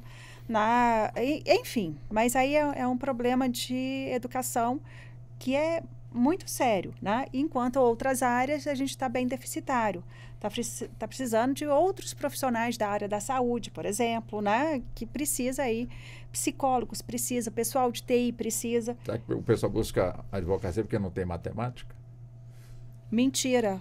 Isso aí é mentira. Renata é prova horrível. É excelente. Pois é. Não, é o que o pessoal mais fala aí, por isso que eu estou primeiro que provocando dentro aqui. do direito... Existe essa brincadeira? Existe, mas a primeira mentira que conta para o povo é essa, porque você tem que saber matemática, você precisa fazer cálculos trabalhistas, você precisa fazer os cálculos previdenciários, você precisa fazer pensão alimentícia, penal, precisa também. Então, assim, qualquer área que você pensar tem a matemática. Mas a minha trajetória, Walter, é uma trajetória meio sui generis, assim, é meio fora do padrão. Aliás, eu não sou uma pessoa normal mesmo, já desisti de ser normal há muito tempo. Mas quando eu fui fazer faculdade, vestibular, eu fui fazer aquela prova de teste vocacional. Sim. E foi a minha primeira briga, porque a psicóloga virou e falou assim, você pode fazer qualquer coisa que deu tudo aqui para você. Eu falei assim, mas não deu nenhum aí um xizinho a mais para uma área? Não, você pode fazer, desde medicina, até o que você quiser, você pode fazer. E foi exatamente o que eu fiz. Eu fui para cada faculdade que eu fui fazer o vestibular, eu marcava um X diferente. Que eu falei assim, o que eu passar, tá resolvido. A minha infelicidade foi que eu passei em tudo. Aí eu falei assim, bom, tem que achar outra forma de excluir esse negócio. Na época eu tinha 18 anos, aí eu falei 17 para 18, falei assim, bom, então eu quero sair da casa dos meus pais, Então vou arranjar um lugar que é longe e perto. Fui fazer matemática em Uberlândia, porque são 6 horas de ônibus de lá para cá. Era aquele negócio de eu sair de lá sexta-feira de tarde, chegava aqui sexta-feira à noite, ia para Gandaia, depois voltava no ônibus de domingo para segunda para assistir a aula. Bem raciocínio de 17 para 18 anos, E fui fazer matemática. Adorei o curso de matemática até o momento em que a universidade entrou em greve.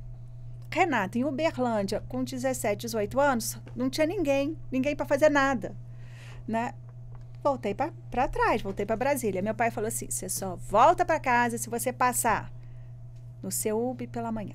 Na época, só tinha direito no CEUB pela manhã, na UDF à noite, que eu já tinha passado, então ele já tinha excluído, não podia passar de novo no mesmo lugar, então já tirou. E a UNB estava em greve, então não tinha opção da UNB. Aí eu voltei para fazer, então, direito. Por quê? Porque era a faculdade mais difícil que tinha naquele momento histórico. Ele falava, não vai passar. Eu falei assim, eu vou. Passei.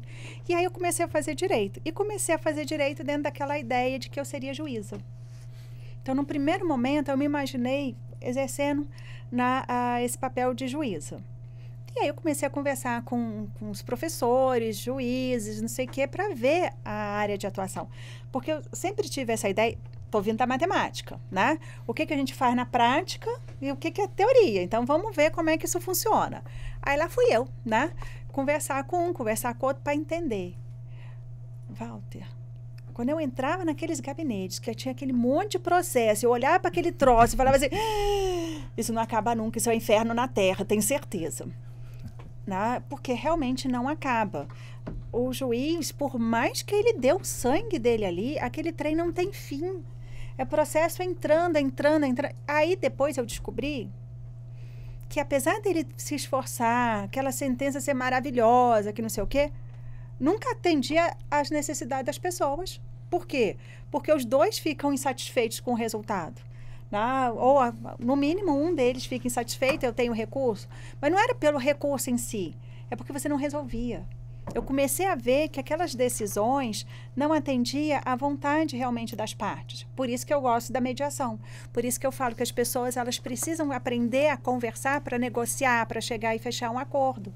porque não resolvia. Então, eu tinha uma sentença de um juiz e que, no final das contas, ela acabava não sendo aplicada dentro daquele casal. Não surtia efeito. E às vezes você não consegue. Quando você trabalha em execução, Walter, dá uma dor no coração. O fulano tem lá um cheque sem fundo, que agora nem tem mais, uma nota promissória, que não sei o quê. Aí você faz tudo ali para conseguir executar a pessoa, descobre que ela não tem dinheiro. Aí você volta com um papelzinho para o seu cliente e fala, toma, ó, isso aqui é o que eu... Aí ele falou assim, mas doutora, isso aqui foi o que eu te entreguei. Eu falei assim, pois é tudo que você tem, o mesmo papel de volta. Porque você não resolve o problema. Entendi. Então, aquilo me dava uma agonia. Eu falei assim, então não é aqui que eu tenho que ficar. Né? Porque eu vou morrer aqui, acho que 1 mês, eu já vou ter um troço. E aí, eu comecei a ver como é que funcionava a advocacia. Que é onde eu consigo ver, pegar esses clientes, que eu consigo entender qual é o problema deles, consigo chegar a uma solução. E muitas vezes, mesmo que o resultado do judiciário não seja o que ele gostaria, eu consigo perceber que ele ficou até, vou dizer, confortável com aquele resultado. Porque a gente conseguiu trabalhar aquilo ali com o cliente. Então, assim, se você não tiver essa percepção do que você quer realmente fazer da vida, qualquer lugar tá bom, né? Porque tanto faz, tanto fez. Mas quando você começa a falar o que eu quero fazer, aonde é que eu quero ajudar as pessoas, aonde eu tenho potencialidade para ajudar as pessoas, né? Aí você começa a se realizar naquele espaço. Por isso que eu me achei na advocacia. Mas também não é qualquer advocacia. É o que a Luciana estava colocando aqui agora. O meu cliente, se eu perceber que ele está mentindo, que ele está querendo me enganar, que ele está querendo utilizar o judiciário, eu falei assim, não, esse não é meu cliente. E aí eu falo para todo mundo, inclusive para os alunos em sala de aula, nem toda pessoa que aparecer para mim é necessariamente meu cliente. Pode ser de outro advogado, pode ser da Defensoria Pública, pode ser da FAGE. Nem todo que aparece vai ser o meu cliente. Obrigado pela resposta, gostei. Pequeno? Não, foi muito bacana, muito legal mesmo. Até me faz remeter para a doutora Luciane. Sim. Doutora Luciane, quer dizer, é importante que na advocacia, que a advocacia seja, portanto, humanizada, ou seja, existe sentimento entre cliente e a defesa, quando aquele assunto vai para a justiça e dependendo da sentença, vamos sorrir ou vamos chorar, ou o profissional tem que, de alguma forma, saber separar a emoção da razão? Eu acho que tem que saber separar. Porque se você trouxer para você esse problema, você torna a coisa passional. E aí fica complicado você ter clareza no raciocínio. E você não pode trazer para você o problema de forma nenhuma. Nem civil, nem criminal, nem trabalhista e nem família, principalmente. Você tem que deixar a coisa fora de você. E eu aprendi isso antes da minha profissão anterior, que eu fui servidora pública por 28 anos. Lá eu aprendi a separar, que eu mexi com o lado duro da vida. Então, assim, sem aprofundar muito, eu trabalhei 28 anos dentro da delegacia de polícia. Sem aprofundar. Sim. Eu fui da Polícia Civil durante 28 anos. Então, lá eu aprendi a separar. Porque logo que eu entrei, quando eu fui ao ML fazer aquela coisa de você olhar o cadáver ali, eu sofria muito, não conseguia nem me alimentar naquele dia, não conseguia comer. Uma vez eu fui ao ML e aí eu percebi que a pessoa que mexia, que fiava o dedinho lá no cadáver, que puxava tudo, sentou e foi comer. Eu passei, fui sentar, eu não consegui me alimentar. Aí eu falei com ele, você está conseguindo se alimentar logo depois de você ver aquele cadáver? Ele, se eu for assim, eu não vou almoçar nunca. Então, você tem que saber dar esse distanciamento. Tanto quando você está olhando um cadáver na estrada, quando você está vendo uma... então, assim, é muito complexo. O único lugar que eu nunca aceitei trabalhar era onde crianças eram vítimas de violência. Porque essa separação talvez eu não fizesse. Talvez eu pegasse no pescoço do outro lá que fez qualquer violência contra uma criança. Independente de eu ser mãe ou não à época, né? Então, assim, esse distanciamento a gente tem que aprender sem se tornar frio. Porque é muito triste se tornar frio. Tanto que quando eu me aposentei, meu pai falou assim pra mim assim, e eu me choquei nesse dia, porque eu achava que eu era uma pessoa maravilhosa. Meu pai falou pra mim assim, Lu, volta a ser aquela Lu doce que você era antes da Polícia Civil. Eu me assustei, eu falei, eu não sou doce? Eu não sou doce? Porque a gente às vezes se torna muito frio, mas a gente não pode ser frio ao ponto de ficar insensível também, né? Mas essa distância tem que ter, você ter raciocínio. É sobre isso. Mas eu queria falar sobre a minha decisão sobre a advocacia. Pois não, que eu acho muito bacana. Na realidade, eu não tenho nada contra a matemática. A matemática que tem contra mim. É uma relação assim que ela tem contra mim, eu não tenho nada contra ela. Mas eu sempre admirei pessoas inteligentes, né? E eu acho que os homens, e principalmente os homens ou as mulheres que mexem com engenharia, têm um raciocínio muito lógico, muito rápido, são pessoas práticas, e eu sempre admirei pessoas assim. Só que eu não sou uma pessoa assim, eu sou uma pessoa muito emotiva. Então, eu me apaixonei pela engenharia civil e queria ser engenheira civil na 8ª série primária. Nem sei se fala mais isso hoje, né, gente? Fala o que hoje? Ensino fundamental. Então, na 8ª série eu queria ser engenheira. Quando chegou no 2º grau, eu já queria ser veterinária. E aí, porque eu sou apaixonada por animais. Quem me conhece sabe disso, que eu tenho vários cachorros, ajudo ONGs de animais. Eu sou apaixonada pela natureza nesse sentido. Tenho muitos animais na minha casa, resgatados, inclusive. Mas eu era apaixonada pela engenharia. Então, já que eu não podia ser engenheira, eu namorei engenheiros. E me casei com um. E é a melhor coisa que eu fiz, porque ele é o oposto de mim em termos de emocional. Eu sou emoção e ele é razão e a gente se entende super bem. Mas eu fiz vestibular no UNB para engenharia e não passei. E aí, falei, agora, vou fazer vestibular no CEUB. Eu falei, o que eu vou fazer? Eu comecei a chorar, porque eu fui uma pessoa muito apaixonada sempre pela biologia, pela ciência. E eu falei, o que eu vou fazer? Aí eu escolhi direito. Foi realmente assim, escolhi o direito. E me apaixonei pelo direito quando eu entrei. E me identifiquei perfeitamente quando eu entrei no curso de direito. Mais feliz que eu seria em engenharia. Porque eu sou muito vaidosa, eu gosto de estar arrumada. E se eu fosse engenheiro, eu ia andar no meio da obra, de botina, suja, empoeirada. Eu não ia ser feliz. Então, como advogada, eu sou muito feliz. Que eu posso estar sempre bem bonita, bem arrumada, assim, cheirosa. Na engenharia, eu não seria feliz. Mas, o que acontece? Como muitos falaram aqui, eu sou de outra geração.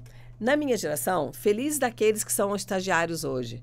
Na minha geração, nós não tínhamos vários transporte, nós ganhávamos meio salário mínimo para trabalhar o dia todo. E, apesar de eu ser filha de militar, morar em apartamento funcional, ter ônibus funcional, o meu pai disse para mim o seguinte, quando eu passei no vestibular, muito bem colocada. Parabéns, minha filha, mas não irei pagar a sua faculdade. Você vai pagar a sua faculdade. Eu assustei, porque ninguém me avisou, né? E eu fiz vestibular para de manhã no CEUB. E aquela época, em 1981... tinha direito matutino, mas eu não pude mudar de turno por conta que eu tinha passado no período matinal e para eu passar no segundo prazo de noite eu teria que trocar com alguém, naquela época eu tinha que fazer vestibular, e também tinha que ter 6 meses para poder trocar de turno. Aí eu cheguei, pai, eu não consegui trocar meu turno e nem consegui emprego. Eu vou pagar 1 semestre. Meu pai é uma pessoa maravilhosa, eu não estou reclamando do meu pai, mas ele é muito pontual, então eu aprendi a ser pontual com ele. Né? Ele é um homem que estudou filosofia, pedagogia, é a paixão da minha vida, é meu pai, que é um homem equilibrado, ele tinha eu tinha preconceitos que ele não tinha, então meu pai é evoluído. O nome dele, vamos homenageá-lo. Alípio Luciano Gomes, meu pai, 90 anos, maravilhoso. Ele é um homem que tem a visão além de qualquer lugar, qualquer pessoa. E aí eu aprendi a ser uma pessoa boa com ele, porque eu era cheia de preconceitos e ele não. E aí ele falou, minha filha, eu vou pagar 1 semestre, porque eu paguei para você escola particular a vida toda, para você passar no UNB. Se você não teve a competência de passar no UNB, você paga a sua faculdade. Só que aí eu me via onde? Eu tentei estágios, mas os estágios eram exploração total, né? Você era funcionário que trabalhava o dia todo e ganhava meio salário, que não tinha vale transporte, não tinha vale alimentação, não tinha nada. Como é que eu ia pagar o CEUB com essas condições? Aí eu fui para o comércio. Trabalhei no comércio todo o período que eu paguei minha faculdade, né? E aí, trabalhei no comércio, não tive prática nenhuma. Ao me graduar em Direito, eu peguei meu diploma e fui triste do CEUB até a parada de ônibus. Meu pai era militar, reformado, com carro na garagem, mas ele não me dava o carro para a faculdade. Então, eu trabalhava o dia todo, assistia aula à noite, chegava em casa em torno de 1h da manhã. Porque meu pai morou a vida toda no plano piloto. Quando eu entrei na faculdade, ele resolveu se aposentar e mudar para o Cruzeiro Velho, porque era o pior lugar do mundo, você sabe disso, né? Para ter ônibus. Aí eu tinha que pegar 2 ônibus para ir do CEUB, que era próximo da minha casa, eu pegava 2 ônibus para chegar em casa e chegar de madrugada. Como é que era a Luciana Estudante? A Luciana Estudante comia todas as aulas, anotava todas as matérias, chegava em casa depois de muitas horas de ônibus, passava toda a matéria limpo, porque eu não teria tempo para estudar depois, porque eu tinha que estudar naquele momento. Prestar atenção na aula, passar limpo, memorizar, fazer minha memória ser maravilhosa, e na época da prova, meu caderno correr na sala toda, para as pessoas poderem copiar minhas matérias, que eu copiava até assim, a pessoa cuspiu, outra pessoa cuspiu. Só que eu tinha que passar limpo naquela noite, porque era uma taquigrafia que eu fazia, né, na sala de aula, depois eu não conseguiria decifrar. Então, eu passava limpo, porque eu estava com a ideia toda na cabeça, eu passava limpo. Então, eu não sei que horas eu ia dormir. Eu chegava em casa 1h da manhã. Então, esse foi toda a minha faculdade, né? Quando eu me formei, como eu estava dizendo, eu peguei meu diploma e caminhando em direção à W3 para pegar um ônibus para a rodoviária para casa, um pouco antes da aula de despedida, um pouco antes disso, falei, vou me graduar. O que vou fazer da minha vida, Senhor? O meu pai não quis pagar minha faculdade. Meus colegas da faculdade, todos eram filhos, a maioria, de advogados de Brasília. Brasília era muito pequena, né? 86. E eu falei assim, todos têm pais advogados. Meu pai não pagou a faculdade, não vai alugar uma sala para mim, para eu poder criar cliente. Como é que eu vou alugar uma sala, captar cliente sem estar trabalhando no comércio? Aí uma amiga me liga e fala assim, Lu, vai ter concurso para polícia. Faz. E eu falei assim, fica lá 2 anos, depois você vai para... Aí eu pensei, você juíza. Não, na juíza não, porque na época eu pensei em Ministério Público. O Ministério Público não tinha sido equiparado ainda ao Judiciário, ganhava menos e não exigia prática forense. Juiz sempre exigiu. E aí eu falei, ok, vou fazer concurso para a polícia. E fiz. E com 1 semana de estudo eu passei, muito bem colocada. A coisa que seria para ficar 2 anos virou 28. Porque a Polícia Civil já foi muito bem remunerada, tivemos bons salários, e você acaba falando, para onde que eu vou? E vai ficando. Eu fui na época que nós éramos escravos na polícia, né? 24 por 48, não tinha tempo para estudar, para mais nada, só ver dentro da polícia. Então, nós éramos realmente muito escravizados na polícia naquela época, antes da Constituição de 88. E aí, eu fiquei por lá 28 anos. E aí, eu peguei esse meu sonho e botei dentro do baúzinho. Porque, o que eu ia fazer? Vou me emocionar. Eu sou muito orgulhosa. Quando meu pai me falou, não vou pagar sua faculdade, eu assumi. Quando eu me formei, eu disse, eu não vou pedir ajuda para ele, então eu vou me virar. E aí eu fiquei na polícia, me casei, me tornei mãe e a vida foi movimentando. Quando eu estava perto de me aposentar, meus colegas falaram, o que você vai fazer, Luciane? Eu falei, nada, vou fazer nada. Aí ela, vai fazer isso? Não, não vou fazer nada. E essas tuas roupas? Gente, eu vou pro supermercado, padaria, vestida, mas eu não vou morrer, eu só aposentei. Aí a delegada Amalinha Varenga, minha amiga e minha chefe, ela falou assim, Lu, vamos comigo na OAB, porque ela foi advogada antes de ser da Polícia Civil. Vamos comigo na OAB, porque eu vou reativar a minha OAB. Aí eu cheguei lá na OAB com e perguntei assim, o que eu preciso fazer para fazer a prova da OAB? Eu não queria realmente, mas eu perguntei. O que eu preciso fazer? Ela, doutora, a senhora se formou antes de 94, então a senhora não precisa fazer a prova. Aí eu falei, jura? Juro. Aí, o que eu fiz? Eu peguei todos os meus documentos originais ainda, meu histórico lá tudo, corri na OAB, dei entrada, peguei a minha carteirinha e o meu baúzinho abriu. Aí meu baúzinho abriu, veio uma luz dentro de mim, mas eu sofria etarismo naquela época. Eu estava na minha posse, muito jovens, eu extremamente constrangida, porque tinha outras pessoas como eu, de 50 anos, mas a maioria era muito jovem. E a mesa com pessoas mais experientes, né? Não vou dizer velhos, experientes. Respeito os mais velhos sempre. E aí uma infeliz do meu lado falou assim, esses velhos podiam tudo aposentar e dar vaga pra gente, né? Aquilo me deu um soco no rosto, assim, no estômago. Eu falei, meu Deus, eu sou das velhas que podia estar aposentada e não dar chance para os jovens. Mas eu saí dali e falei, não, eu também tenho esse direito, porque lá atrás me tiraram esse meu direito de ser o que eu queria ser. Então agora eu vou ser. E aí por isso que eu vim para a advocacia. E eu sou muito feliz por isso agora. Porque até os seus sonhos, às vezes, são impedidos de você tê-los. E aí o meu baúzinho abriu e realmente eu percebi que Deus me preparou para passar por tudo que eu passei, para eu ser a advogada que eu sou hoje. Eu sou uma advogada humanizada, que olho para o outro de forma diferente, porque eu via dentro da delegacia, as pessoas buscam, tanto o judiciário quanto a Polícia Civil, como seus psicólogos. Eles querem que as pessoas resolvam seus problemas que eles mesmos não têm condição de resolver. Antes da Maria da Penha ser um inquérito policial, que já foi termo circunstanciado, e eu vivenciei toda essa transição, eu percebia que as pessoas iam lá, elas não queriam se separar, elas se agrediam, mas faltava estrutura familiar, psicológica, emocional, religiosa, principalmente, na vida delas. E elas iam lá para a delegacia para brigar, para a gente resolver para eles, para dar razão para algum, e eles voltavam para casa juntos, entendeu? Assim, então, eu percebi que eu posso contribuir muito para a sociedade, com a minha experiência, com a minha maturidade, ensinar aos jovens, e realmente percebi, Luciane, o seu momento não era aquele, não tinha que ser aquele momento, o seu momento é agora, aos 50 anos. Então, assim, realmente eu sou muito feliz na advocacia e meu baúzinho abriu e a luz está irradiando para todos os lados. Oh, que bom, parabéns. Realmente Obrigada. Emocionante. E fiquei emocionada, realmente. Yuri, e aí? E que lição está tirando desse nosso encontro aqui na Rádio Justiça? Walter, assim, poxa, uma lição só é muito pouco, né? É exatamente isso que as doutoras falaram aqui. A advocacia, desde que eu iniciei, Aí eu percebo que vai muito além da gente... Um dia eu fiquei... Vou falar um relato pessoal aqui. Um dia eu fiquei muito chateado, porque uma cliente... sem julgamentos, mas a cliente já chegou pra gente alterada, irritada. Ela tinha uma demanda que era de reparação civil, era danos morais por conta de uma locação feita numa plataforma digital. E aí eu fui atendê-la junto com o Dr. Fernando e ela se ofendeu pelo valor cobrado pelo serviço, entendeu? Ela falou, isso é um absurdo porque você só pega uma petição pronta, copia, bota os meus dados e bota pro juiz analisar.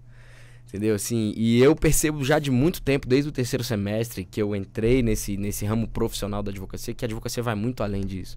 É o que a gente falou aqui na primeira vez que a gente trouxe o nosso depoimento.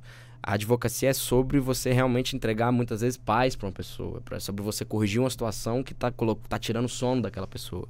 Então, a advocacia é um ramo muito nobre, é função social da advocacia, né? Manter a democracia, manter a paz no país. Se a gente não estivesse atuando como advogados, ia ser tudo um caos, eu tenho certeza disso. E, sim, sempre aprendendo cada vez mais com as doutoras que estão aqui. Na semana passada eu tive a oportunidade de estar no congresso, no 10º Congresso de Direito das Famílias e Sucessões do IBDFAM também. Tive a oportunidade de conversar com as maiores mentes do direito das famílias, o pessoal da mediação, do inventário, e ver realmente que a gente está no caminho correto de sempre ajudar as pessoas da forma mais benéfica para elas. E eu queria voltar um pouquinho na pergunta que você fez da mediação. Vamos lá. Da mediação, que a doutora Luciana falou, e a doutora Renata também. No nosso escritório, é um escritório atuante no ramo do direito civil, mas a gente tem 2 frentes do direito civil. A gente trabalha muito com direito imobiliário e com direito de família. São, sim, 90% da nossa captação hoje é em direito imobiliário e direito de família. E são 2 áreas. A gente pensa que direito imobiliário é um direito muito cartorário, né? Vai registrar um condomínio aqui, vai fazer uma convenção, vai pagar uma dívida, um contrato de financiamento. A gente está tendo um sucesso muito grande no direito imobiliário com as técnicas de resolução de conflitos que a gente tem no direito de família, com a humanização do direito imobiliário. O direito imobiliário ele não é só um contrato que você assina e a pessoa paga as parcelas da prestação do imóvel, do financiamento imobiliário dela e acabou, entendeu? A gente presta assessoria jurídica para algumas construtoras, incorporadoras, imobiliárias, e uma dessas construtoras ela tava com a planilha de inadimplência muito grande. Ela vende imóveis a um valor mais baixo, ela financia esses imóveis diretamente na construtora. E você tem 1 minuto. Você tem que aprender. Não, beleza. Você condensar e o que acontece? A cobrança essa planilha essa folha da inadimplência estava muito grande e a cobrança que essas imobiliárias realizavam era uma cobrança muito ríspida. E a gente falou com eles, deixa a gente assumir a cobrança extrajudicial. E a gente começou a realizar essa cobrança mais humanitária, mais humanizada, falando, olha, estamos entrando em contato para regularizar a sua situação, para fazer um acordo de parcelamento, um acordo de quitação da dívida, seja por parcelamento, seja pela entrega do imóvel. Então, assim, esse lado humanizado, ela vai para todos os lados do direito, inclusive para o direito imobiliário, entendeu? Muito legal, muito legal. Bom, nós estamos já caminhando para o encerramento. Realmente a conversa está muito boa, a doutora Carol. Eu já começo com a senhora, né? E essa colocação será para as senhoras, como também para o doutor Yuri. Nesse dia do advogado, na próxima sexta-feira, dia 11, qual é o grande presente que o advogado gostaria de receber da sociedade? A senhora tem 1 minuto e meio, doutora Carol. Nossa, tem que ser rápido, porque eu vou comentar rapidamente a questão da sensibilidade. Que um dos grandes desafios da advocacia é justamente dosar, isso que a doutora Luciane falou, dosar a emoção com a razão. Ou seja, não se envolver de forma a prejudicar a sua sanidade mental, mas também não perder a sensibilidade na resolução quando você vai atender um cliente, quando você vai atuar num processo. Porque a gente não pode esquecer que a gente está lidando com a vida das pessoas, com o sentimento das pessoas. Mas também não pode deixar isso te atingir. A dica que eu dou no escritório é, saiu daqui, desliga. Chavinha, desliga para você conseguir dormir bem, dormir em paz e não ficar martelando todos os processos e os problemas que as pessoas passam pra gente, né? Mas, assim, já pegando essa pergunta do presente da advocacia, primeiro falar que é um presente ver esses profissionais que estão aqui comigo, um tão jovem, a Luciane, uma advogada, uma jovem advogada. Uma jovem senhora advogada. Jovem senhora advogada, sim, que está exercendo esse sonho da advocacia depois de todos esses anos como servidora pública, e realmente é uma profissional que está junto comigo no BDFAN, que eu admiro muito e faz isso com vontade, com paixão e com louvor. E a doutora Renata, que é professora, advogada, brilhante há tantos anos, e eu aí nesse meio termo, 10 anos de advocacia, mas também apaixonada. Então, é um presente estar aqui hoje com esses profissionais, né, estimulando essa advocacia. E o presente que eu acho que a advocacia merece hoje é a valorização, Walter. A gente ainda sofre muitos problemas com a desvalorização da advocacia, né? A sociedade ainda vê de forma pejorativa a atuação do advogado em muitas situações.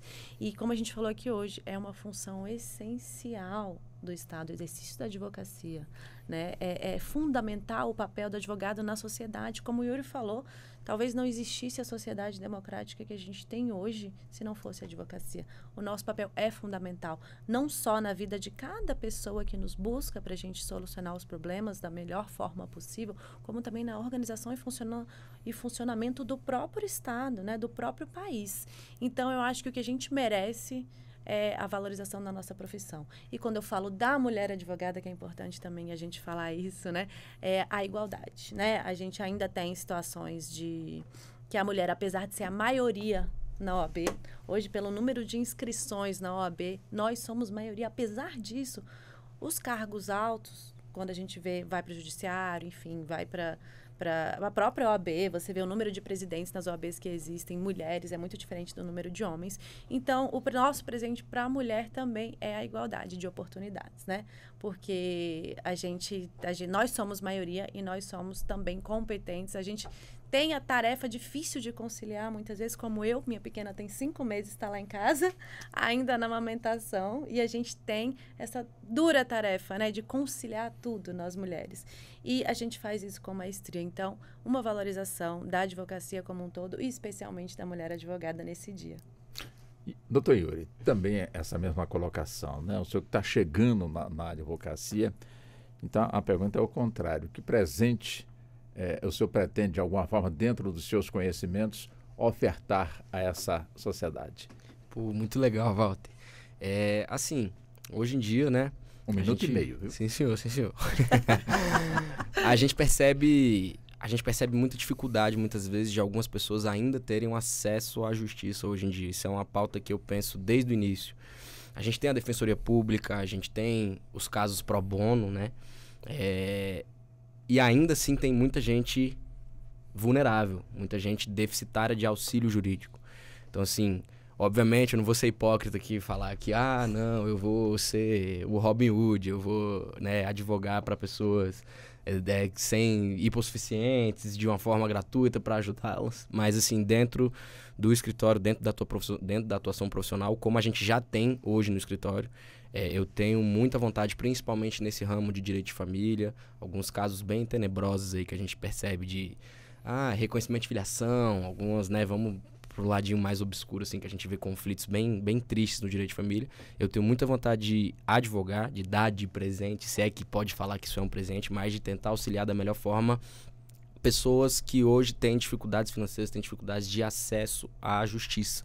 Porque a gente vê realmente muita gente sendo passada para trás, tomando rasteira nesse sentido. Então, acima de, igual a gente falou aqui, acima de honorários, acima de ganhar dinheiro, acima de conseguir ter um padrão de vida legal, a gente tem uma profissão que é ética, que é moral, a gente tem um dever social de ajudar todo mundo, ainda que isso não traga nenhum, né, benefício financeiro pra gente. Então, eu acho que tanto eu quanto esses novos advogados aí, a gente tem que pensar muito nessas pessoas que hoje estão em situação de vulnerabilidade.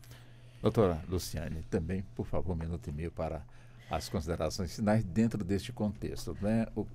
Qual seria o grande presente que a sociedade poderia ofertar ao advogado no seu dia agora, na sexta-feira, dia do advogado, dia 11 de agosto? Eu vou complementar muito pouca coisa, porque a Carol já falou tudo, né? Mas eu queria fazer só um adendo que você vai sofrer etarismo pela sua pouca idade. Porque esses são os 2 pontos dos clientes. Eles têm receio do pessoal mais velho e receio da pessoa mais nova. Na realidade, nós temos problema com os colegas em volta. Mas eu acho que o grande presente que a sociedade pode dar para nós todos é parar com a brincadeira de que nós somos advogado do diabo. Nós não somos advogado do diabo. Nós somos advogado das pessoas carentes. E a gente precisa, como a Carol falou, reconhecimento. Simples assim. Reconhecimento. E dentro dos próprios escritórios também, né? Os outros advogados que contratam os iniciantes, que fazem parceria, também dar esse presente para a sociedade de serem corretos. Então, eu não vou completar muito, porque a Carol falou tudo que precisava ser falado. E eu percebo também que, inclusive, em congressos, em palestras que eu vou, sempre falam-se muito em equiparação, né? Entre a mulher e o homem, mas a gente sempre percebe que os homens são a grande maioria. E nós temos mulheres extremamente capacitadas para isso. Então, o que a gente... Eu não vou aumentar nada mais do que a Carol falou. O nosso presente seria o nosso reconhecimento do nosso trabalho, que é muito valoroso para a sociedade e que um dos presentes que eu queria era que o judiciário realmente reconhecesse que não há hierarquia entre nós, que nós somos iguais. Então, meu maior presente seria do judiciário. Me reconheça, eu sou igual a você, você não é melhor do que eu.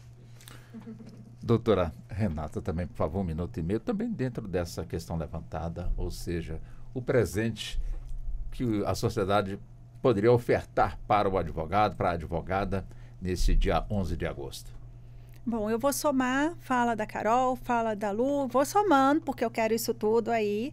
Mas, além disso, eu acho, assim, é reconhecer que a sociedade olhe para nós, os advogados e advogadas, e não procurem o Google para saber os seus direitos. Porque não tem coisa pior do que chegar um cliente e falar, eu li no Google e eu já sei o resultado. Aí eu falei assim, gente, mas você leu uma coisinha no Google e tá dizendo e acha que é isso. E a gente sabe que não é assim. Né? Então, esqueçam o Google. Pois é. Assim, seria proibido o cliente ter acesso ao Google para poder entender isso. Porque o que tem no Google, os textos que tem ali, a jurisprudência que tem ali, a doutrina que tem ali, é um pedacinho e ele não consegue juntar tudo isso para poder pensar o caso dele ou ter o raciocínio lógico, como a gente estava falando aqui, o raciocínio jurídico sobre aquilo. Ele tem uma visão. Então, o que eu queria muito é que ele parasse de olhar o Google para saber qual é o direito dele e sim perguntar ao advogado ou estudar. Então, estude mesmo, mas não venha com respostas prontas, como se fosse... porque, às vezes, a impressão que eu tenho é que ele acha que é meio que sabe aqueles bolo de pacote? Que você faz ali... aquele pronta. Já tem coisa, é só jogar, sei lá, leite, água, ovo, não sei o que, está pronto? Ou pudim de caneco agora, que tem também? Pois é, a advocacia não é isso. A advocacia, ela é uma análise detalhada sobre o caso concreto, o que serve para você não serve para o seu vizinho, né? E assim, a gente tem que fazer toda uma análise detalhada daquela situação. Então, o que está no Google não é nem a pontinha do iceberg, é a gota da pontinha do iceberg que está lá, né? Agora, se ele quiser sentar os seus 5 anos ali e fazer o curso de Direito, será bem-vindo. Doutora Renata, muito obrigado pela participação. O programa espera ter, de alguma forma, rendido as homenagens a essa bela profissão, que é a profissão de advogado, das advogadas. Muito obrigado, senhora. Eu que agradeço, e agradeço em nome de todos, né, os nossos colegas advogados. Doutora Luciane, muito obrigado. Eu agradeço a honra de estar aqui presente, dividir um pouco da minha história e estimular pessoas a acreditarem que não há tempo para sonharmos e sempre podemos sonhar em qualquer tempo.